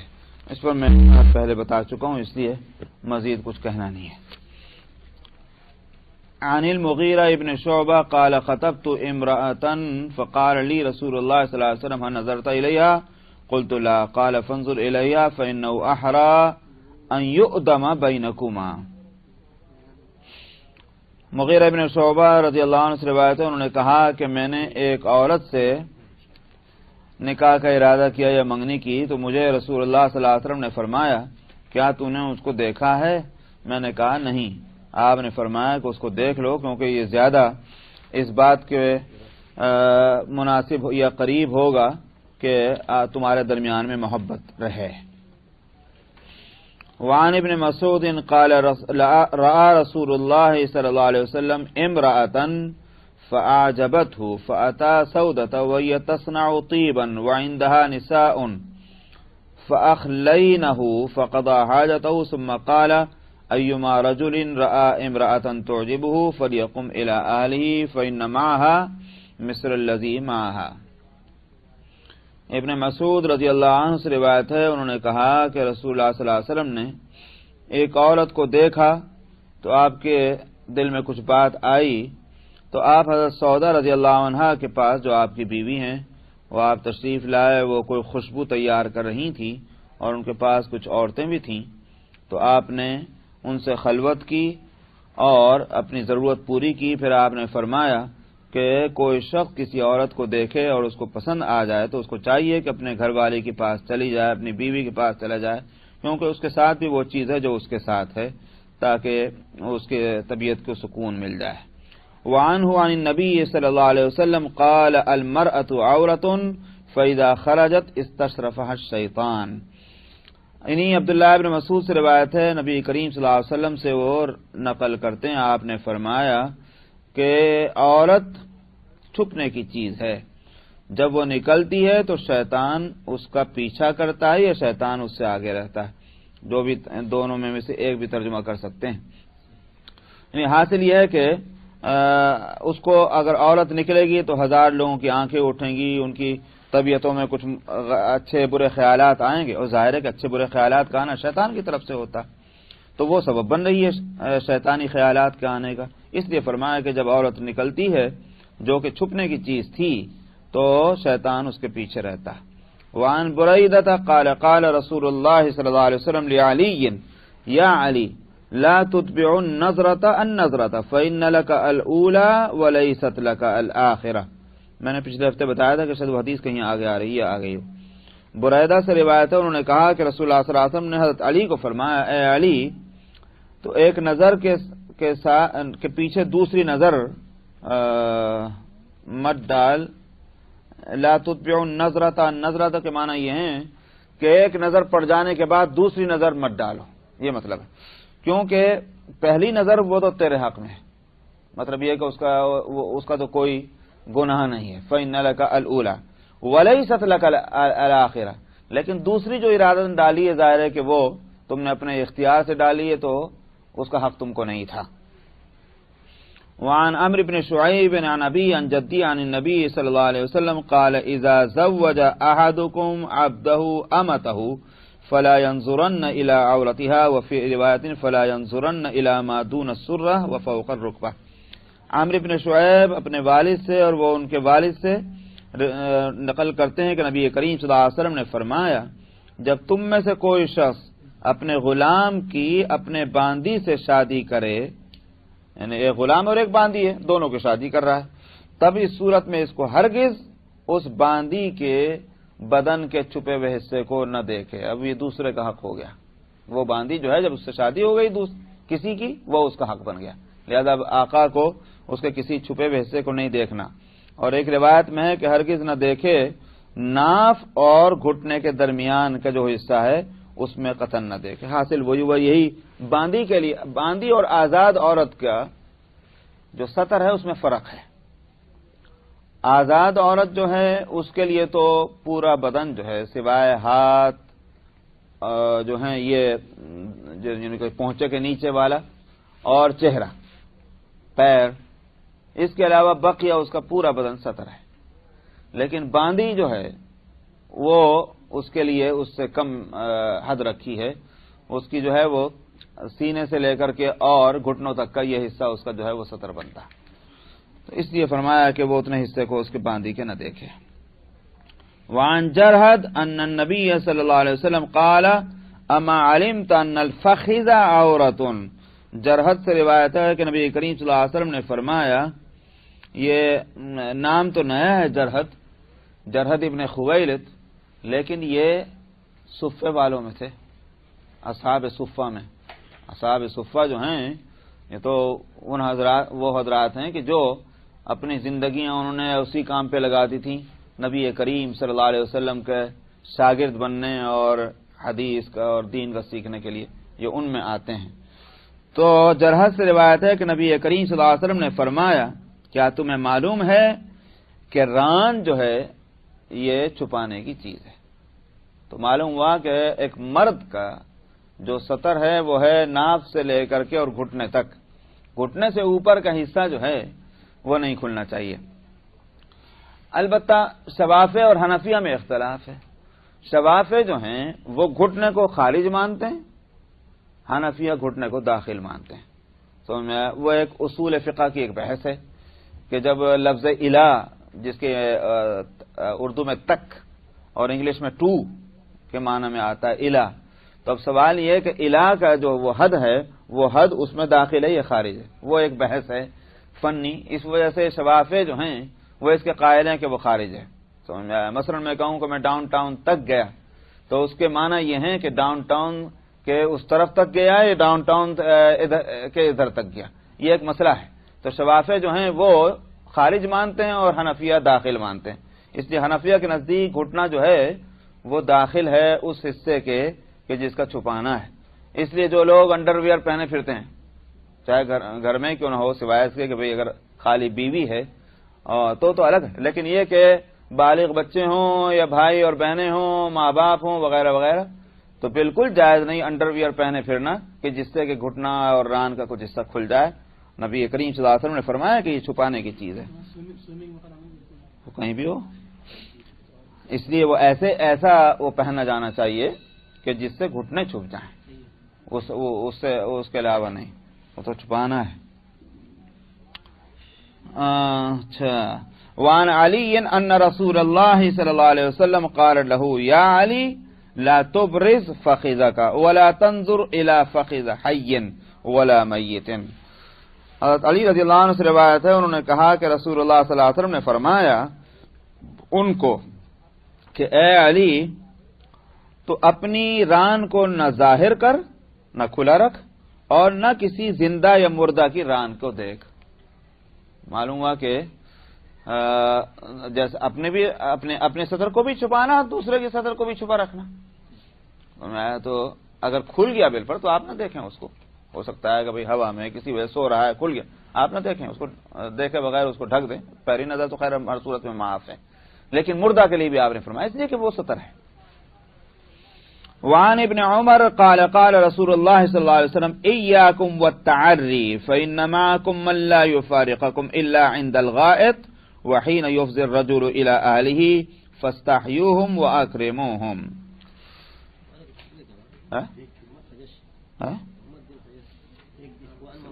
کیا کہہ رہے؟ چھوٹ گئی کیا؟ اچھا. وعن محمد ابن جحش قال مر رسول الله صلى الله عليه وسلم على معمر وفخذاه مكشوفتان قال يا معمر غط فخذيك فإن الفخذين عورة. محمد ابن جحش سے روایت ہے کہ رسول اللہ صلی اللہ علیہ وسلم معمر کے پاس سے گزرے. معمر ایک صحابی ہیں اور ان کی دونوں رانیں کھلی ہوئی تھیں. آپ نے فرمایا اے معمر اپنی رانوں کو ڈھک لے، اس لیے کہ رانیں جو ہیں وہ عورت ہیں، یعنی چھپانے کی چیز ہیں. وعن ابن عمر قال قال رسول الله صلى الله عليه وسلم إياكم والتعري فإن معكم من لا يفارقكم إلا عند الغائط وحين يفضي الرجل إلى أهله فاستحيوهم وأكرموهم. ابن عمر رضی اللہ عنہما سے روایت ہے، انہوں نے کہا کہ رسول اللہ صلی اللہ علیہ وسلم نے فرمایا بچو ننگا ہونے سے، اس لیے کہ تمہارے ساتھ وہ ہیں جو تم سے جدا نہیں ہوتے. تو اس لیے تنہائی میں بھی آدمی ننگا رہنا بے ضرورت، اس کی جو ضرورتیں کیا ہیں اس کو خود حدیث میں آگے کھول لیں. فرمایا کہ تمہارے ساتھ وہ ہیں جو تم سے کبھی جدا نہیں ہوتے، مراد ہے فرشتے. تو فرشتے آدمی کے ساتھ لگے ہوئے ہیں، اور فرشتے جو ہیں ان کی طبیعت میں فساد نہیں ہے، فحش اور بے حیائی نہیں ہے، ان کے اخلاق بڑے اعلیٰ ہیں نورانی مخلوق ہونے کی وجہ سے. اس لیے ہمیں ان کا خیال کرنا چاہیے. اس کی آپ نے فرمایا تمہارے ساتھ وہ ہیں جو تم سے جدا نہیں ہوتے سوائے جس وقت کہ تم اپنی ضرورت پوری کر رہے ہو واش روم میں، اور اسی طرح سے ایسے وقت میں کہ جب کہ کوئی مرد اپنی عورت کے پاس ہے تو ظاہر ہے کہ اس وقت کو تو نکالنا پڑے گا. تو آپ نے فرمایا کہ ان سے حیا کرو اور ان کا اکرام کرو جو تمہارے ساتھ ہیں. تو معلوم ہوا کہ ایسا کام کرنا کہ جس سے وہ فرشتے جن کو اللہ نے ہمارے ساتھ لگایا ہے ان کو تکلیف پہنچے، اس سے منع فرمایا ہے. تو جب اس کا مطلب یہ ہوا کہ جب ننگے ہونے سے منع فرمایا تو اور گناہوں کے بارے میں کیا خیال ہے؟ فرمایا اس لیے کہ گناہ جو ہیں وہ جیسے ہم مثلا مان لیجئے کسی کو زنا کرتے دیکھیں ہم کو برا لگے گا، ہم کو کب اچھا لگے گا؟ ہم کو شراب پیتا ہوا کوئی آدمی نظر آ جائے ہم کو کب اچھا لگے گا؟ اگر ہماری طبیعت میں اس کی برائی ہے تو ہم کو وہ چیز اچھی نہیں لگی. تو فرشتوں کی طبیعت جو ہے وہ اس وقت منقبض ہوتی ہے، وہ ان کو قسم پسند نہیں آتی جب کوئی انسان گناہ میں مبتلا ہوتا ہے، وہ ان کو اس سے تکلیف ہوتی ہے. تو اس لیے فرمایا کہ ان کا اکرام کرو.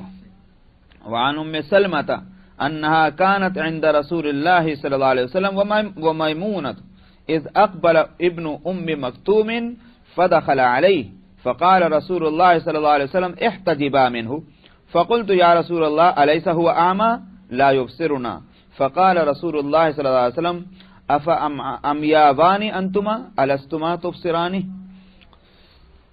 ام سلمہ رضی اللہ عنہ سے روایت ہے کہ وہ نبی کریم صلی اللہ علیہ وسلم کے پاس تھیں اور میمونہ بھی، حضرت میمونہ دوسری آپ کی جو زوجہ ہیں. تو کیا ہوا کہ عبداللہ ابن ام مکتوم رضی اللہ عنہ حاضر ہوئے اور وہ آپ کے خدمت میں پہنچ گئے، گھر کے اندر تشریف لانے حاضر ہونے لگے. عبداللہ ابن ام مکتوم جی آگے آ رہا نا. تو نبی کریم صلی اللہ علیہ وسلم نے فرمایا اپنی بیویوں سے تم ان سے پردہ کرو، احتجبا، حجاب کا مسئلہ، تم ان سے پردہ کرو۔ تو میں نے کہا یا رسول اللہ، کون، کس نے کہا؟ ام سلمہ کہتی ہیں کہ میں نے کہا یا رسول اللہ کیا وہ نابینا نہیں ہے؟ یہ مطلب یہ کہ جب اندھے ہیں تو ہم کو نہیں دیکھتے، تو پھر کیا ضرورت ہے ہم پردہ کریں؟ تو الیس هو اعمی، کیا وہ نابینا نہیں ہے کہ ہم کو نہیں دیکھتے؟ رسول اللہ صلی اللہ علیہ وسلم نے فرمایا تم دو نابینا نہیں ہو، الستما تبصرانی، کیا تم دونوں نہیں دیکھ رہی اس کو؟ تو پردہ دونوں طرف سے ہے۔ اس سے یہ عقدہ کھلا اس حدیث سے کہ ستر اور حجاب میں فرق ہے۔ جن لوگوں نے ستر اور حجاب کو ایک قرار دیا ہے وہ اس حدیث کا ان کے پاس کوئی جواب نہیں۔ ستر جو ہے وہ تو محرموں سے بھی چھپانا ہے، جیسے میں نے کہا کہ بھئی ہاتھ اور چہرے اور پیر کے علاوہ بقیہ ستر ہے ایک عورت کا، تو وہ تو جو محرم ہے ان سے بھی چھپانا ہے، شوہر کے علاوہ جو بھائی ہیں وغیرہ وغیرہ، چچا ہیں، تایا ہیں، سب سے چھپانا ہے۔ لیکن حجاب بھی اگر اتنا ہی ہوتا تو پھر آپ یہ نہ فرماتے۔ یہ نہیں تھا کہ وہ بے ستر بیٹھی تھی، اس کا تو سوال ہی پیدا نہیں ہوتا، وہ حجاب میں نہیں تھی۔ انہوں نے یہ کہا کہ وہ نہیں دیکھ رہا، آپ نے فرمایا تم تو دیکھ رہی ہو۔ تو معلوم ہوا کہ ایک تو حجاب جو ہے اس میں عورت کو صرف اتنی اجازت ہے کہ بھئی مثلا جا رہی باہر راستہ چلے گی تو اس کو اگر آنکھیں بند کر لے تو دیکھے گی کیسے؟ یہ اجازت اس وقت اس حد تک دی کہ بھئی اپنی آنکھیں اس طرح کھلی رکھنا کہ جس سے کہ راستہ اس کو نظر آئے، بس اس تک ضرورت نہیں اجازت۔ ورنہ یہ کہ حجاب کے معنی کیا ہوئے؟ سطح سے زیادہ اپنے آپ کو چھپا لینا، اپنے پورے حصے کو۔ اسی بات سے ایک اور حدیث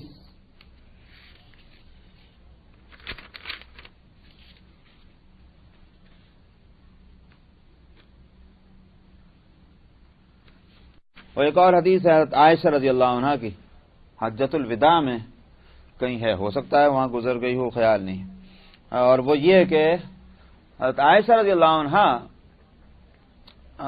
کی روایت ہے کہ حجۃ الوداع میں تھیں وہ ساتھ، تو یہ ہوا کہ ہم چل رہے تھے اور قافلہ صحابہ کا، تو جب پیچھے سے حضرات صحابہ آگے بڑھتے تھے تو ہم اپنی چادریں اپنے منہ سے آگے کر لیا کرتے تھے، چونکہ احرام میں منہ کو جو ہے وہ ڈھکنا نہیں ہے، لیکن اس کا یہ معنی نہیں کہ بے پردہ ہو جانا ہے۔ یہ ہوا کہ مرد جب پیچھے سے آگے بڑھتے تو ہم ان کی وجہ سے اپنی چادروں کو ہم اپنے چہروں سے آگے کر لیتے تھے۔ تو اس سے معلوم ہوا کہ ظاہر ہے کہ یہ نہیں کہا جائے گا وہ بے ستر تھی، ستر کھلا ہوا تھا، ستر کھلا ہوا نہیں تھا، چہرہ کھلا ہوا تھا، لیکن چہرے کے سامنے بھی چادر کا کر لینا یہ معلوم ہوا کہ یہ ہے حجاب۔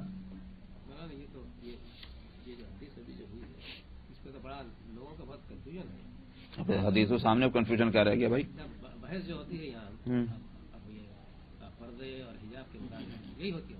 اصل میں وہ ایک لفظ ہے قرآن شریف کی آیت میں، الا ما ظہر منہا،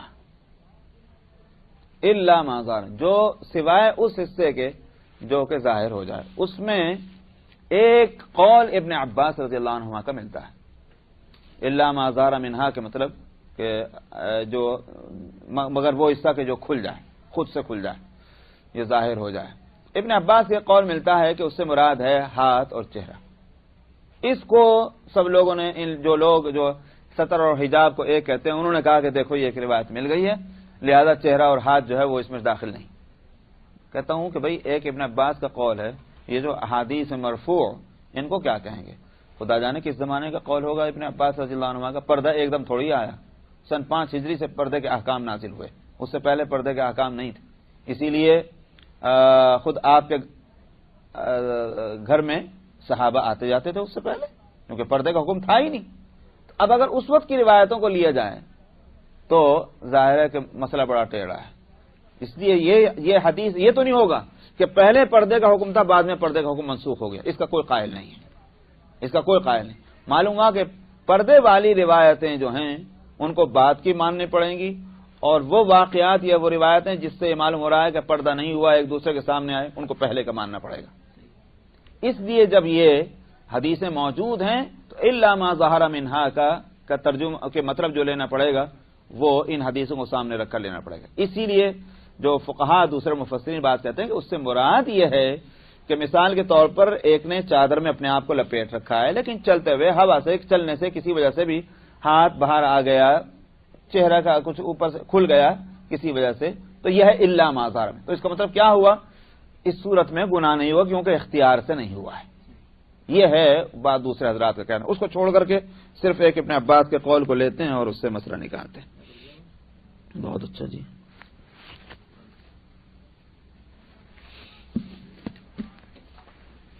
الرحمن الرحیم. وعن بهز بن حکیم عن ابیہ عن جدہ قال قال رسول اللہ صلی اللہ علیہ وسلم احفظ عورتك الا من زوجتك او ما ملكت يمينك. قلت يا رسول الله افرأيت اذا كان الرجل خاليا قال فالله احق ان يستحيا منه. بہز ابن حکیم اپنے والد سے اور وہ ان کے والد سے جن کا نام بتایا گیا ہے معاویہ ابن جبدہ، ان سے روایت کرتے ہیں. انہوں نے کہا کہ رسول اللہ صلی اللہ علیہ وسلم نے فرمایا اپنی شرمگاہ کی حفاظت کرو. جو بدن کا وہ حصہ جو چھپانے کا ہے اس کی حفاظت کرو سوائے اپنی بیوی کے یا اپنی باندی کے. باندی کا مسئلہ پہلے بھی آ چکا جس میں بتا چکا ہوں کہ اس سے اگر ارادہ ہو تو اس کی اجازت شریعت نے کیوں دی ہے. قلت یا رسول اللہ، میں نے کہا کہ یا رسول اللہ کیا فرماتے ہیں آپ کہ اگر کوئی شخص تنہا ہو، کوئی ہے ہی نہیں، تنہا ہے کسی جگہ پہ، تو کیا تب بھی اس کو اپنے بدن کو نہیں کھولنا چاہیے؟ یہ اس کا سوال کا منشا تھا. آپ نے فرمایا اللہ زیادہ حق رکھتے ہیں اس بات کا کہ ان سے حیا کی جائے. اللہ تو سب جگہ موجود ہیں، اس لیے بغیر ضرورت کے، جو ضرورت میں مثال کے طور پر قضاء حاجت، واش روم میں جانے کی ضرورت ہے اس طرح کی، تو اس وقت کے علاوہ بے ضرورت تنہائی میں بھی ننگا نہیں ہونا چاہیے، کیونکہ نبی کریم صلی اللہ علیہ وسلم نے فرمایا کہ اللہ سبحانہ و تعالی سے حیا ہونی چاہیے. وعن عمر عن النبی صلی اللہ علیہ وسلم، اور اسی لیے حضرت عثمان رضی اللہ عنہ کے صفات میں حیا کو رکھا گیا کہ وہ سب سے زیادہ حیا کرنے والے تھے. ان کا معاملہ یہی تھا کہ وہ تنہائی میں بھی اپنے بدن کو ننگا نہیں کرتے تھے، وہ کہتے تھے مجھے اللہ سے حیا آتی ہے، تو اسی واسطے ان کو اشد حیاء عثمان کہا گیا. وعن عمر عن النبی صلی اللہ علیہ وسلم قال لا يخلون رجل بامرأة الا كان ثالثهما الشیطان.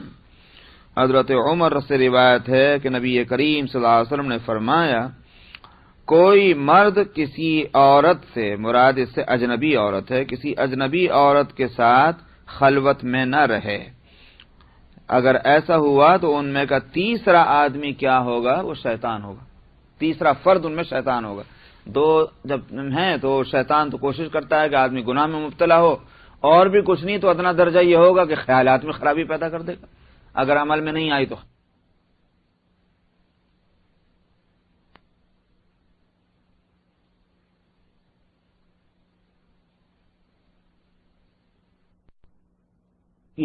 بے شک دل کیا مگر شیطان دل میں گھستا، تو اس کو موقع ہی کیوں دیا جائے کہ وہ شیطان آئے اور ہمارے دل میں خیالات جو ہیں وہ الٹے سیدھے پیدا کرے.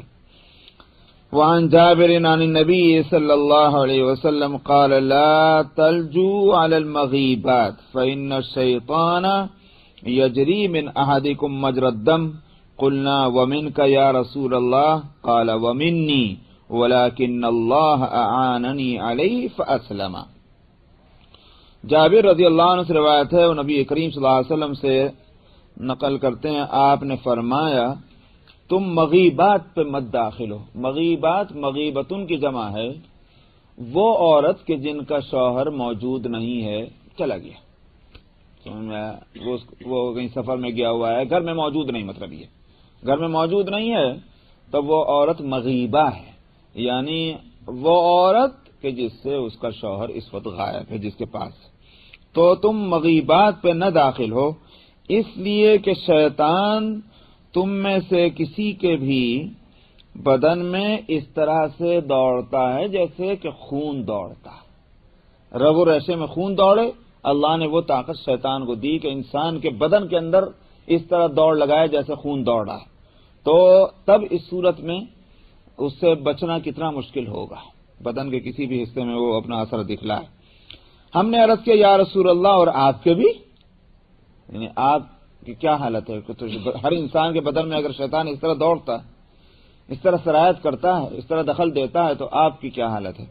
آپ نے فرمایا کہ ہاں میری بھی، لیکن اللہ نے میری مدد فرما دی اور شیطان جو ہے وہ مطیع ہو گیا، وہ شیطان جو آپ کے ساتھ لگا ہوا ہے۔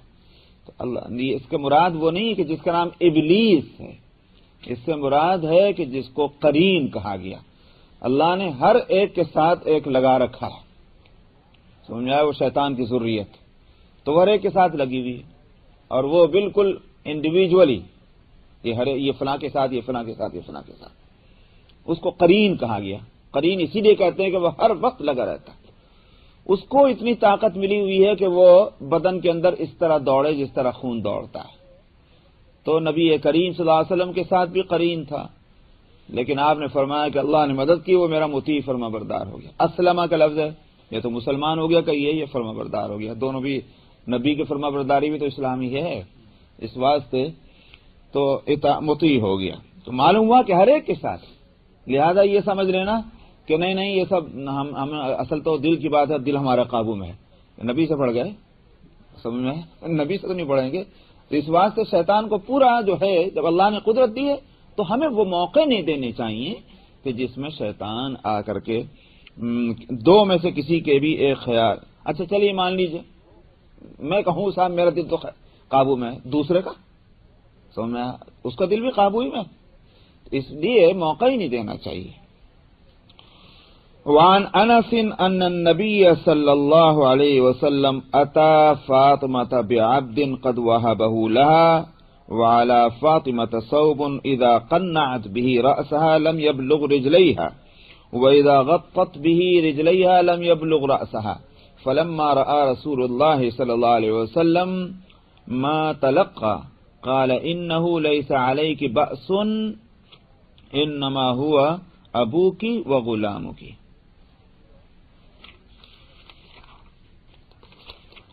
تلقا پڑھنا چاہیے۔ انس رضی اللہ عنہ سے روایت ہے کہ نبی کریم صلی اللہ علیہ وسلم حضرت فاطمہ کے پاس ایک غلام لے کر آئے جس کو کہ آپ نے حضرت فاطمہ کو دیا تھا، ہبہ کر دیا تھا، وہ غلام لے کر آئے۔ اب فاطمہ جو ہیں ان کی حالت یہ تھی کہ ان کے بدن پر ایک ایسا کپڑا تھا کہ اپنے سر کو اس سے ڈھانپیں تو پیروں کے جو ہے ٹخنوں سے اوپر کھلے، اور اگر اپنے ٹخنوں سے نیچے اس کو لٹکائیں تو سر کھلے، ایسا کپڑا تھا خالی۔ اب وہ سخت پریشان ہے، کیا کروں، اس لیے کہ سر کو بھی چھپانا ہے اور پیر ٹخنے سے اوپر کے جو حصہ ہے پنڈلیوں کا اس کا بھی کچھ حصہ چھپانا ہے جو بھی ہے، تو وہ سخت پریشان ہے۔ فلما رأى رسول اللہ صلی اللہ علیہ وسلم ما تلقى، نبی کریم صلی اللہ علیہ وسلم نے جب دیکھا کہ کس پریشانی مشقت میں پڑی ہوئی ہیں تو آپ نے فرمایا کوئی حرج نہیں ہے، تمہارا باپ اور تمہارا غلامی تو ہے۔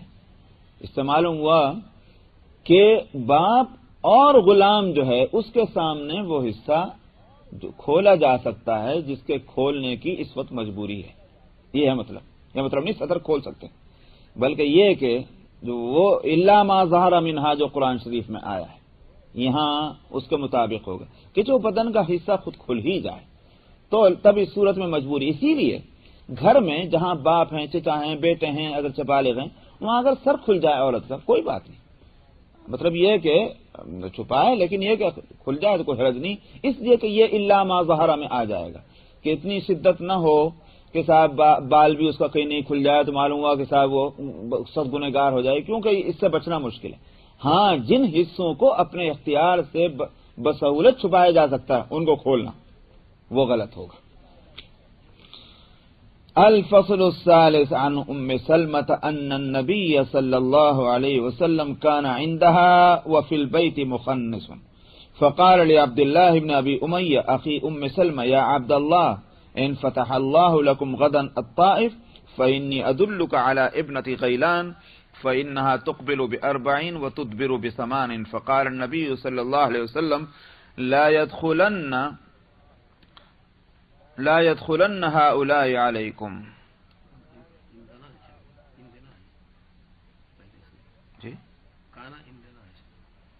اندہا ہے نہیں، ان نبی صلی اللہ علیہ وسلم کانا اندہا ہونا چاہیے.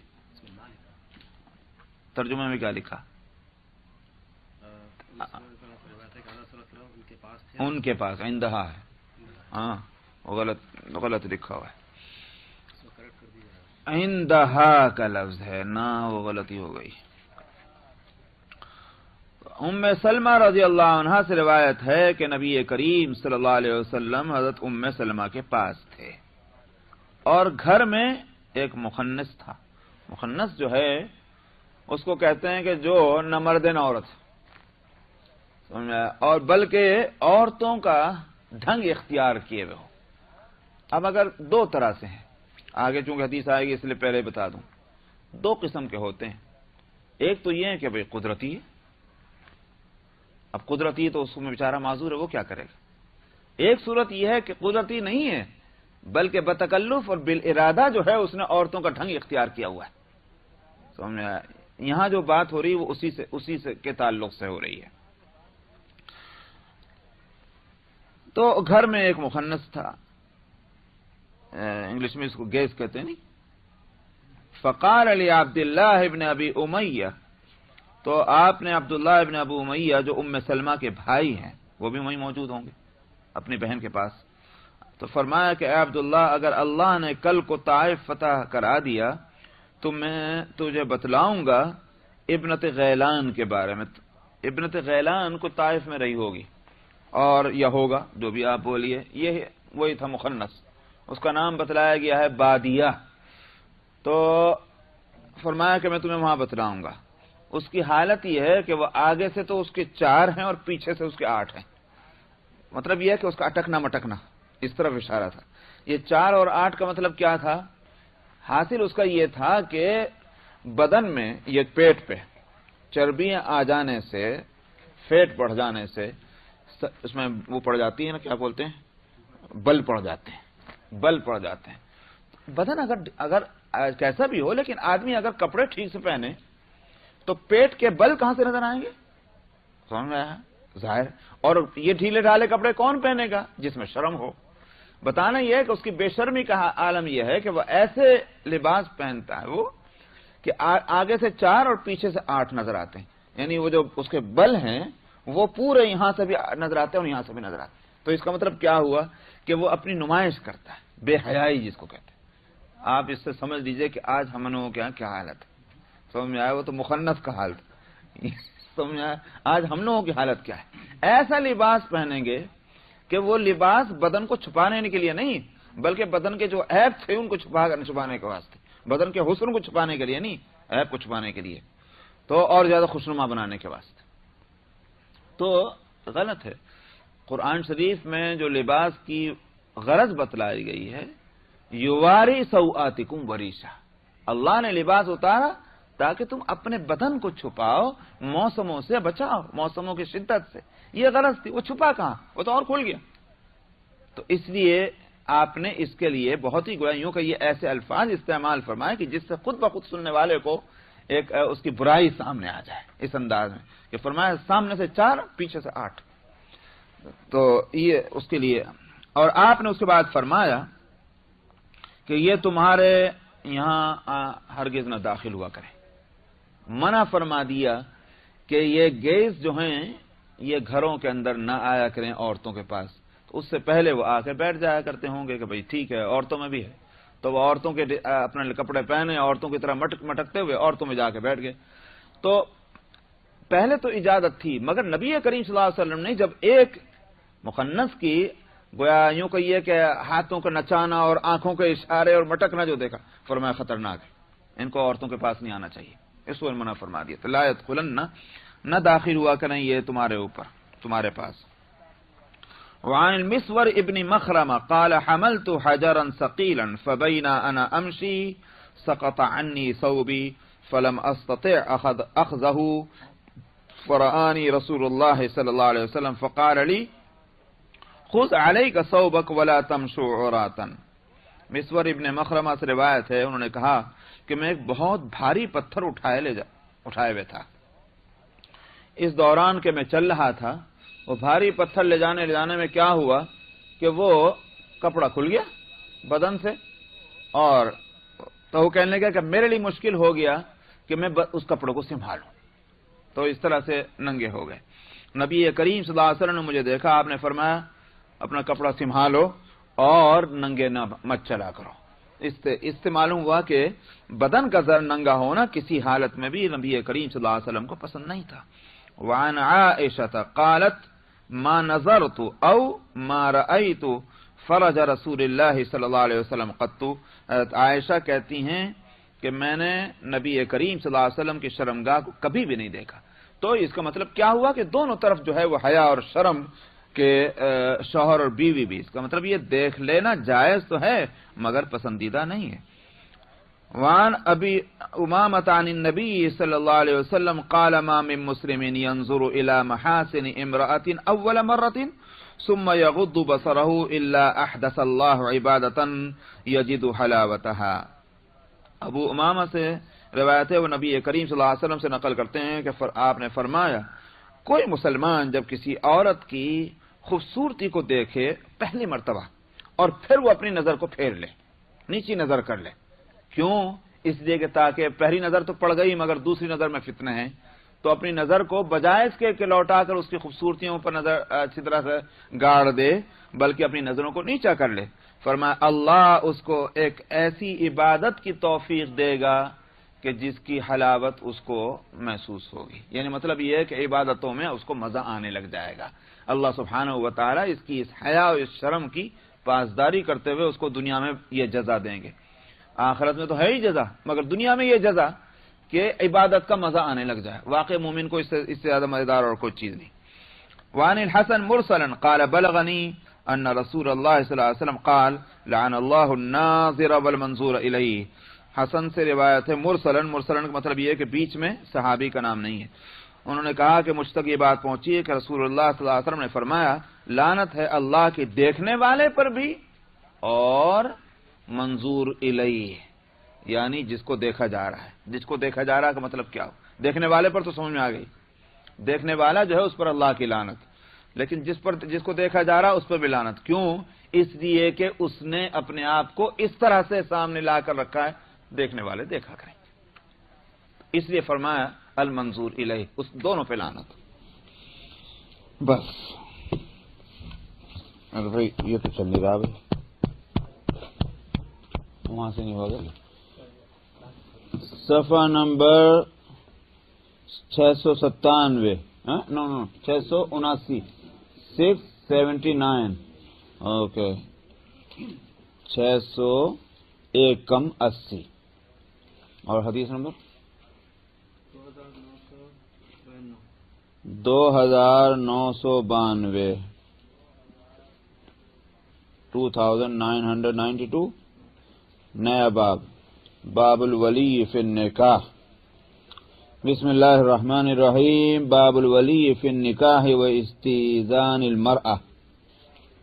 الفصل الاول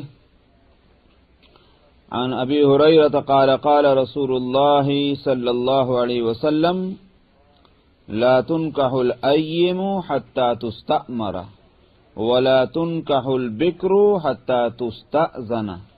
قالوا یا رسول اللہ وکیف اذنها قال ان تسکت۔ متفق علیہ۔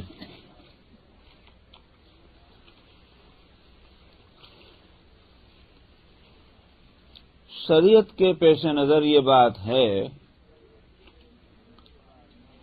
کہ جو معاشرہ اسلام بنا رہا ہے اور بنانا چاہتا ہے اس میں دو چیزیں ہیں۔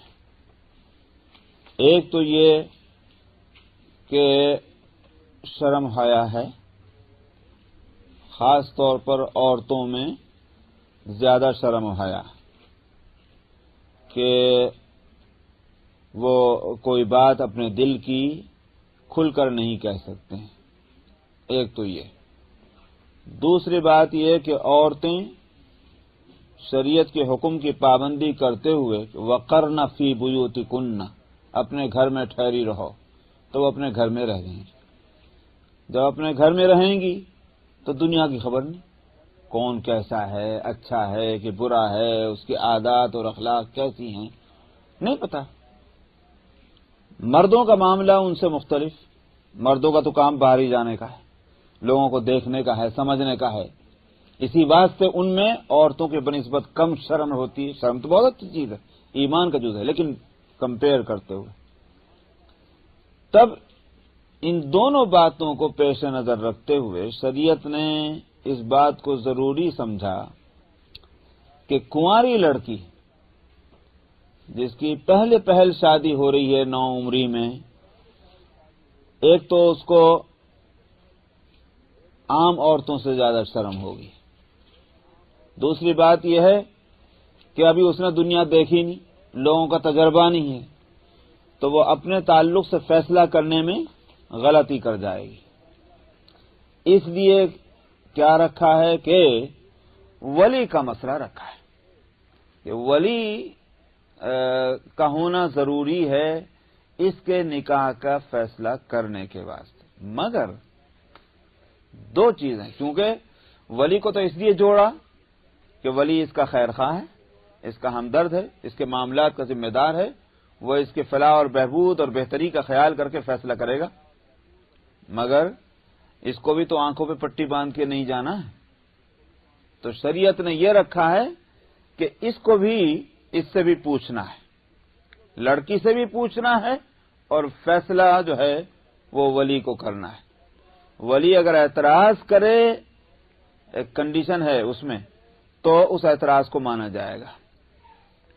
کنڈیشن یہ ہے کہ جہاں شادی کی جا رہی ہے وہ برابری کے نہیں ہے، کچھ بھی فرق اونچ نیچ کا کسی بھی لحاظ سے، اس میں بعد میں بات کروں گا، لیکن فرق ہے۔ تو چونکہ شادی میں صرف ایک لڑکی اور ایک لڑکا نہیں جڑتا، بلکہ ایک فیملی دوسری فیملی سے جڑتی، اس لیے ولی جو ہے وہ اس بات کو دیکھے گا کہ ہماری فیملی جو ہے وہ ان کا جوڑ اس فیملی سے بیٹھتا کہ نہیں بیٹھتا۔ تو ولی کو اس صورت میں اعتراض کا حق دیا گیا ہے کہ اگر نہ برابری دیکھ رہا ہے اور اس بات سے وہ اعتراض کرتا ہے، کر سکتا ہے، اور اس کا اعتراض جو ہے وہ ایکسپٹ کیا جائے گا۔ تو یہ 2 چیزیں ہیں۔ اچھا، اگر وہ اصول ذہن میں رہے جو میں نے پہلے بتلایا تھا، شرم اور حیا والی بات، کہ کنواری میں زیادہ شرم ہوتی ہے اور ناتجربہ کاری ہوتی ہے بنسبت اس کے کہ جس کی شادی پہلے ہو چکی ہے، سمجھ میں آیا؟ اسی واسطے یہ رکھا گیا کہ ولی کا معاملہ جو ہے وہ کنواری کے لیے زیادہ اہمیت رکھتا ہے بنسبت اس عورت کے کہ جو کنواری نہیں ہے، اس کی دوسری شادی ہونے جا رہی ہے، تیسری ہو رہی، چوتھی ہو رہی، جو بھی کہیے آپ اس بات کو ذہن میں رکھیں اور اب پڑھیں۔ میں نے جو ابھی آپ کے سامنے میں رکھا ہے یہ، اس میں میرا خیال یہ کہ پورے باب کے مسائل آ جائیں گے اگر اس تھوڑی سی تقریر کو ذہن میں رکھا جائے۔ باب ولی کے بارے میں، نکاح کے معاملات میں ولی کے سلسلے میں یہ باب ہے، اور عورت سے اجازت لینے کے سلسلے میں۔ پہلی فصل، ابو ہریرہ رضی اللہ عنہ سے روایت ہے، انہوں نے کہا رسول اللہ صلی اللہ علیہ وسلم نے فرمایا کہ جو کنواری نہیں ہے، اس کو الائم کا لفظ آیا ہے، اس سے اس کا نکاح جب تک نہیں کیا جائے گا جب تک کہ اس کی ہدایت نہ لے لی جائے۔ حتیٰ تستأمر کا مطلب یہ ہے وہ صراحتاً اس بات کو کہے میں نکاح کرنے کو تیار ہوں۔ کون؟ جو کنواری نہیں ہے، اس کی دوسری شادی ہو رہی ہے، تیسری ہو رہی، چوتھی ہو رہی، جو بھی ہے، وہ کنواری نہیں ہے، تو اس کو تو صراحتاً کہنا پڑے گا کہ میں اس شادی کے لیے تیار ہوں، یا میری شادی فلاں جگہ کر دی جائے۔ حتیٰ تستأمر، تو اس کی تو نکاح ہوئے گا نہیں جب تک اس سے نہ پوچھ لیا جائے۔ وَلَا تُنْكَحُ الْبِكْرُ حَتَّى تُسْتَأْذَنَ، اور کنواری کا نکاح نہیں ہوگا یہاں تک کہ اس سے اجازت نہ حاصل کر لی جائے، وہ خود نہیں کہے گی جا کر اس سے جو ہے۔ تو امر اور اذن میں فرق کیا ہے وہ آگے کھلا ہے، ایک ہے امر اور ایک ہے اذن، اجازت۔ تو ان دونوں کا فرق کیا ہے؟ صحابہ نے پوچھا یا رسول اللہ اس کا اذن، اس کی اجازت دینا کیسے ہوگا؟ کیا فرق ہے کنواری میں اور غیر کنواری میں جو آپ فرما رہے ہیں؟ یہ فرق معلوم ہونا چاہیے۔ آپ نے فرمایا اگر وہ خاموش ہو گئی تو بھی اس کی طرف سے اجازت سمجھی جائے گی، کنواری کے لیے یہ نہیں ہے، کنواری کی خاموشی اجازت نہیں، اس کو صراحتاً کہنا ہوگا. میں الٹا بول رہا تھا، جو کنواری نہیں ہے اس کے تو خاموشی کافی نہیں، اس کو تو صراحتاً بولنا پڑے گا. کنواری کی خاموشی جو ہے اس کو بھی رضامندی میں سمجھا جائے گا. سمجھ میں آیا؟ یہ آپ نے فرمایا.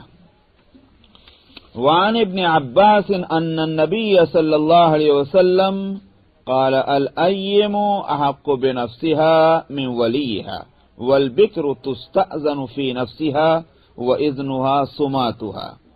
وفي رواية قال الثيب أحق بنفسها من وليها والبكر تستأمر وإذنها سكوتها. وفي رواية قال الثيب أحق بنفسها من وليها والبكر يستأذنها أبوها في نفسها وإذنها سماتها.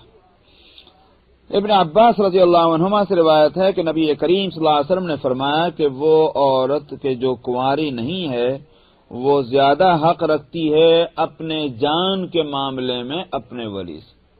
وہاں ولی جو ہے اس کا فیصلہ مؤثر نہیں بلکہ خود اس عورت کا فیصلہ مؤثر ہوگا.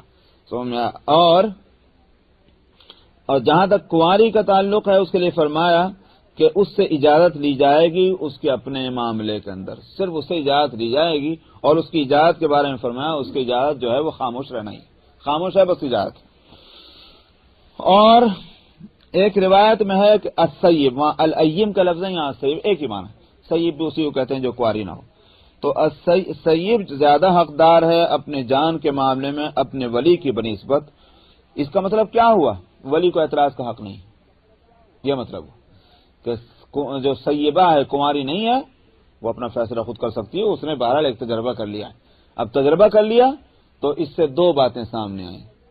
یا تو یہ ہوا کہ تجربے سے یہ بات معلوم ہوئی کہ اب مجھے خود ہی فیصلہ کرنا چاہیے، یہ یوں کہیے کہ اس کو اندازہ ہو گیا کس طرح کا آدمی ہونا چاہیے، وہ خود دیکھ سکتی ہے. اس لیے فرمایا کہ کنواری زیادہ حق رکھتی اپنی جان کے معاملے میں اپنے ولی کی بنسبت، اور کنواری، میں پھر الٹا کر دیا گیا، ارے کیا ہو گیا، جو کنواری نہیں ہے وہ زیادہ حق رکھتی اپنی جان کے معاملے میں اپنے ولی کی بنسبت، اور کنواری جو ہے وہ اس سے اجازت لی جائے گی اور اس کا اجازت دینا اس کا خاموش رہنا ہے، سکوت. اور ایک روایت میں ہے کہ السیب، جو سیب ہے کنواری نہیں ہے وہ زیادہ حق رکھتی اپنی جان کے معاملے میں اپنے ولی کی بنسبت، اور کنواری اجازت لے گا اس سے اس کا والد اس کی جان کے معاملے میں. جب باپ پابند ہے تو بلا اور باپ نہیں تو وہ کیوں پابند نہ ہوں گے، اور اس کا اجازت دینا اس کا خاموش رہنا ہی ہے. ولی کوئی بھی ہوگا، باپ بھی ولی ہوگا. جو سب سے زیادہ وہ رشتہ دار کہ اس کے اور اس کے بیچ میں کوئی واسطہ نہ ہو اور وہ مرد ہو، اور اگر واسطہ ہے تو وہ بھی واسطہ مرد ہی کا ہو. سمجھ میں آیا؟ جیسے چچا، تایا، یہ ولی بن جائے. باپ تو سب سے پہلے، باپ نہیں تو دادا ہے، دادا نہیں تو چچا ہے. سمجھ میں آیا؟ یہ اسی طرح سے بھائی ہے سگا. تو یہ سب اس رشتے سے اور دیکھیں گے کہ کون سب سے زیادہ قریب جو ہے باپ کے بعد اپنے رشتے میں، کہ جتنے واسطے کم ہوتے چلے جائیں گے اور جتنا اس سے قریب ہوتا جائے گا وہی ولی بنتا جائے گا.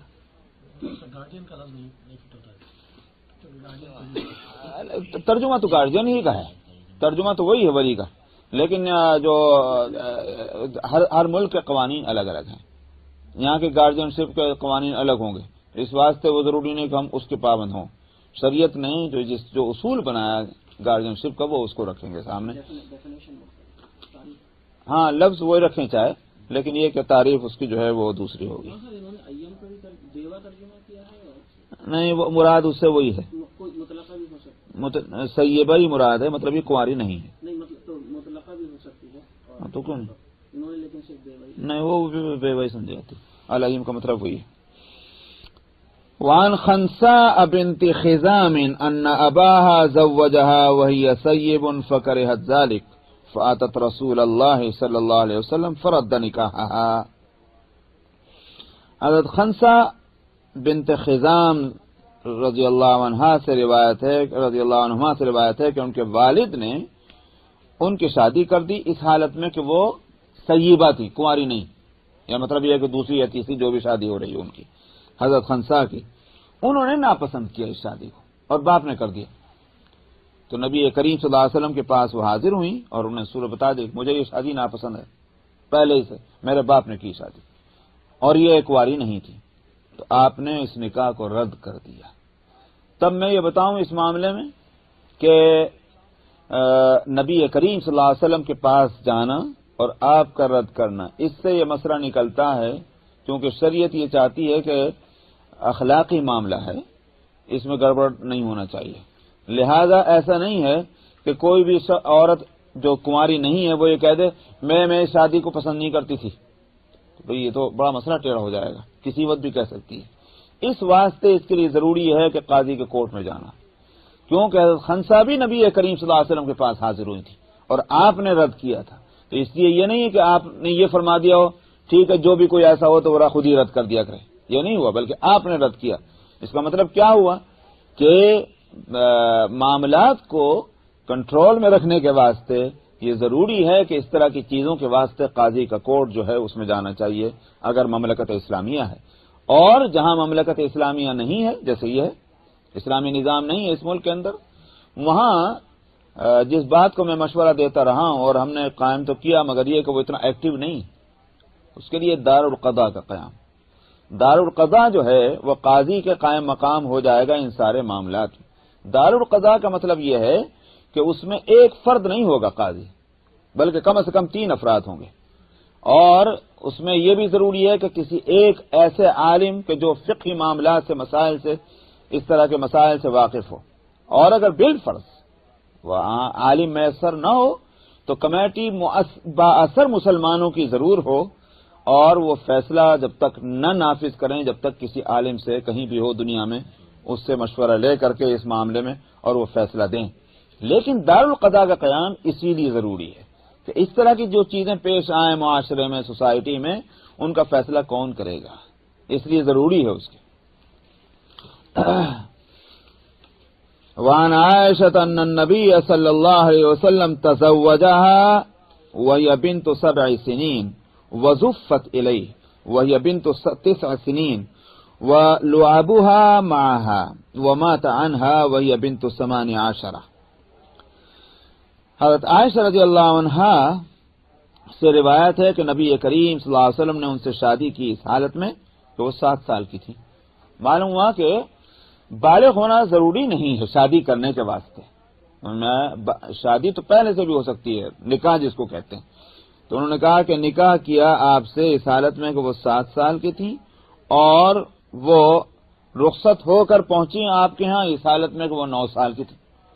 یہ بھی میں بتلا دوں کہ جو بھی اس کی مصلحتیں ہوں اس ملک میں یا اور بعض دوسرے ملکوں میں بلوغ کی بالغ ہونے کی ایک عمر مقرر کر دی گئی ہے، وہ اصل میں کہاں تو یہ گیا ہے کہ بالغ ہونے کی عمر ہے، لیکن اصل میں اس کے پیچھے ایک دوسری مصلحت ہے، وہ جو 18 سال مثلاً ہے، وہ اس کا مطلب ان کے قانون میں ہرگز یہ نہیں ہے کہ یہ اس سے پہلے بالغ نہیں ہو سکتی جس کو اصل بلوغ کہتے ہیں، بلکہ وہ سمجھتے ہیں کہ بھئی یہ عمر ایسی ہے کہ اس میں آنے کے بعد کوئی بھی شخص جو ہے وہ کم سے کم اچھے برے کی تمیز رکھتا ہے تو کوئی فیصلہ کر سکتا ہے بالغ ہونے کی حیثیت سے، اس کو بنیاد بنائے، ورنہ حقیقتاً بالغ ہونے کے واسطے تو اس سے پہلے کی 15 سال کی 13 سال کی 12 سال لڑکیاں تو بلکہ اور جلدی ہو جاتی ہیں لڑکوں کے بنسبت، لڑکے بھی 14-15 سال کے اندر ہو سکتے ہیں اور لڑکیاں اور اس سے پہلے ہو سکتی ہیں، اور یہ بھی ملکوں میں آب و ہوا کے فرق سے فرق ہو سکتا ہے، تو گرم ملکوں کے اندر زیادہ جلدی بلوغ ہو جاتا ہے بنسبت ٹھنڈے ملکوں کے،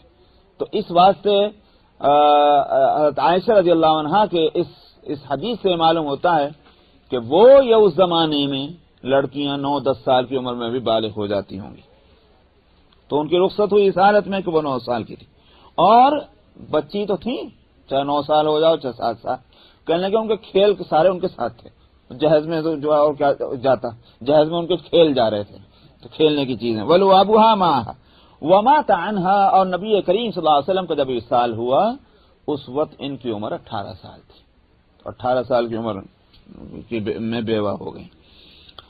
اچھا، الفصل الثانی عن ابی موسیٰ، 12 بج رہا ہے بھائی، چلوں آج تو مانیٹر صاحب تو ہیں نہیں، اس لیے کون ان کے نائب؟ ہاں آپ بنتے روک دوں؟ اچھا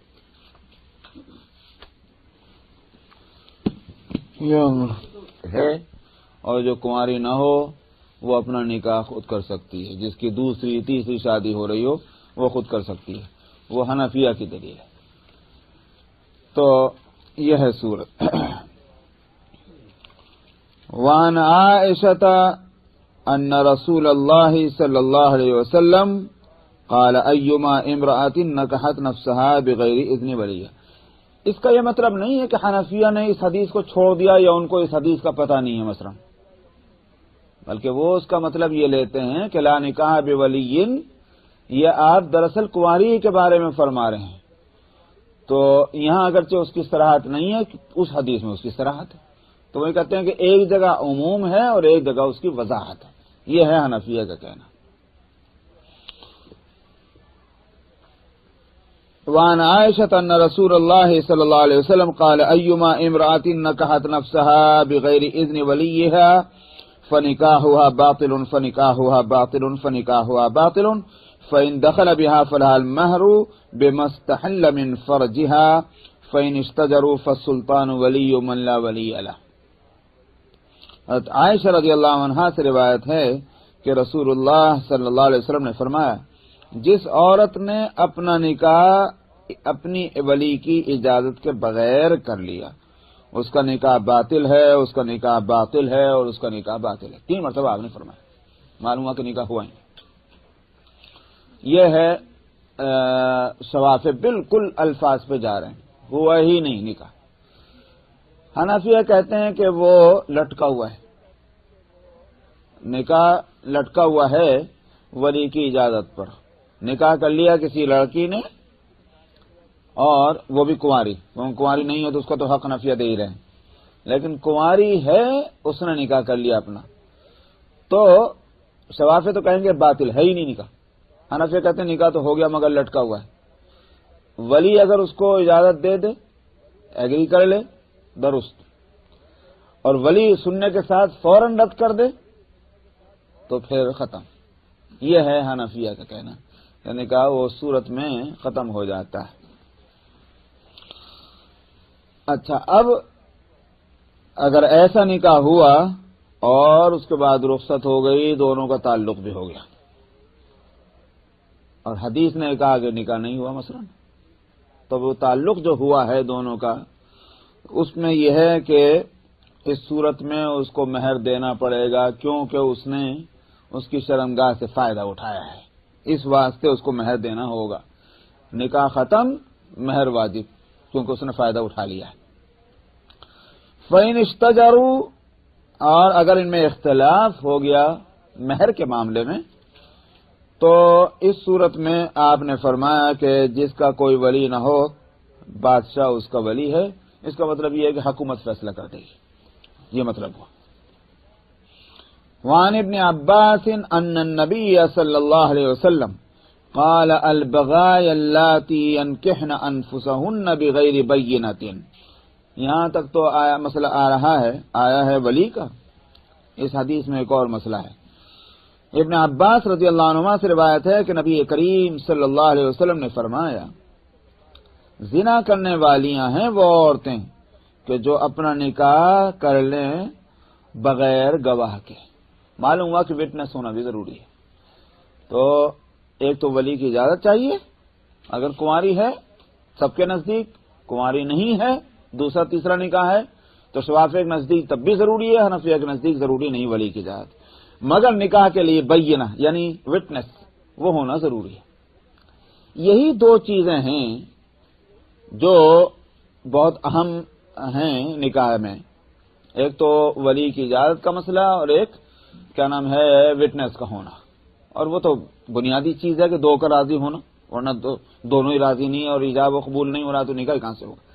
ایجاب اور قبول جو ہے وہ ہو وٹنس کے موجودگی میں۔ یہی دلیل ہے حنفیہ کی، حنفیہ اور شوافع میں نکاح کی حیثیت شریعت میں کیا ہے اسی سے متعین ہوتی۔ شوافع کے ہاں تو نکاح معاملات کے سے متعلق ہے، جیسے خریدنا، فروخت کرنا، رینٹ پر کوئی چیز لینا، یہ جو معاملات ہیں ان کو عربی میں کہتے ہیں عقود۔ تو جس طرح کے یہ معاملات ہیں اسی طرح کا ایک معاملہ جو ہے وہ نکاح بھی ہے، تو وہ تو عقود میں لاتے ہیں اس کو۔ حنفیہ اس کو عبادات میں لاتے ہیں، عقود میں نہیں، اور ان کے پاس دلیل جو ہے وہ یہی ہے کہ بھئی اور جو معاملے ہیں مثلا خریدنا فروختنا، وہاں کہیں نہیں کہا گیا کہ دو گواہوں کی موجودگی میں ہونا، وہاں کہیں نہیں کہا گیا۔ اسی طرح سے وہاں یہ بھی نہیں کہا گیا کہ ولی کی اجازت ہونا۔ تیسری چیز اگرچہ ضروری نہیں ہے مگر مسنون اور مستحب ہے خطبے کا پڑھنا، خطبہ جو پڑھا جاتا ہے نکاح سے پہلے، وہ کہتے ہیں کہ ثابت ہے جب سنت سے، اگرچہ وہ سنت ہے مگر یہ خود متعین کر رہا ہے کہ اس کی حیثیت جو ہے وہ عقود کی نہیں ہے، معاملات کی نہیں ہے، بلکہ اس کی حیثیت عبادت کی ہے۔ یہی حنفیت۔ اسی واسطے وہ کتابیں شریعت کی کہ جس میں حنفی مسلک کو انہوں نے فالو کیا ہوگا، وہاں آپ دیکھیں گے جو اردو میں بھی جو کتابیں عام طور پر چونکہ حنفی علماء کی لکھی ہوئی ہیں، اس میں اگر فقہ کی کتابوں میں آپ دیکھیں تو پہلے مثلا عبادات آئیں گی، صلاۃ، روزہ، صوم اور زکوٰۃ اور حج کے فوراً بعد جو ہے کتاب النکاح آتی ہے۔ یہ تو حنفی فقہ کی کتابوں میں، بعض حدیث کی کتابوں میں یہ ہے۔ لیکن آپ نے اس مشکات میں کیا دیکھا؟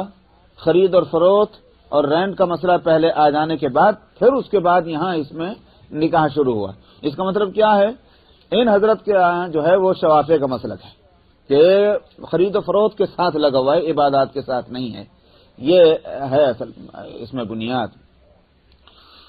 اسی واسطے تفریق کا مسئلہ جو ہے یہ میں بتلا دوں، اسی لیے تفریق کا مطلب ہوا سپریشن کا فیصلہ ہمارے نزدیک اسی واسطے غیر مسلم جج کا فیصلہ معتبر نہیں ہے۔ کیوں؟ اس واسطے کہ عبادات میں غیر مسلم کے فیصلے کو یا غیر مسلم کی شہادت کو معتبر نہیں مانا جائے گا۔ اس پر تو سب کا اتفاق ہے۔ سوال تو یہ کہ وہ مسئلہ عبادات میں ہے کہ عقود میں؟ ہاں، معاملات میں ہو سکتا ہے، مثال کے طور پر پراپرٹی کا جھگڑا ہو جائے، روپیے کے لین دین کا جھگڑا ہو جائے تو آپ کسی بھی غیر مسلم سے آپ فیصلہ کرا سکتے ہیں، غیر مسلم کو وٹنس بھی بنا سکتے ہیں۔ سمجھ میں آیا؟ اس واسطے کہ وہاں مسلمان کہاں تلاش کرتے جائیں گے؟ تو اس لیے عقود میں تو ہم لوگ اسی واسطے جو ہے دنیا کے میجارٹی علماء کی وہ اسی طرف گئی ہے کہ سپریشن کا فیصلہ غیر مسلم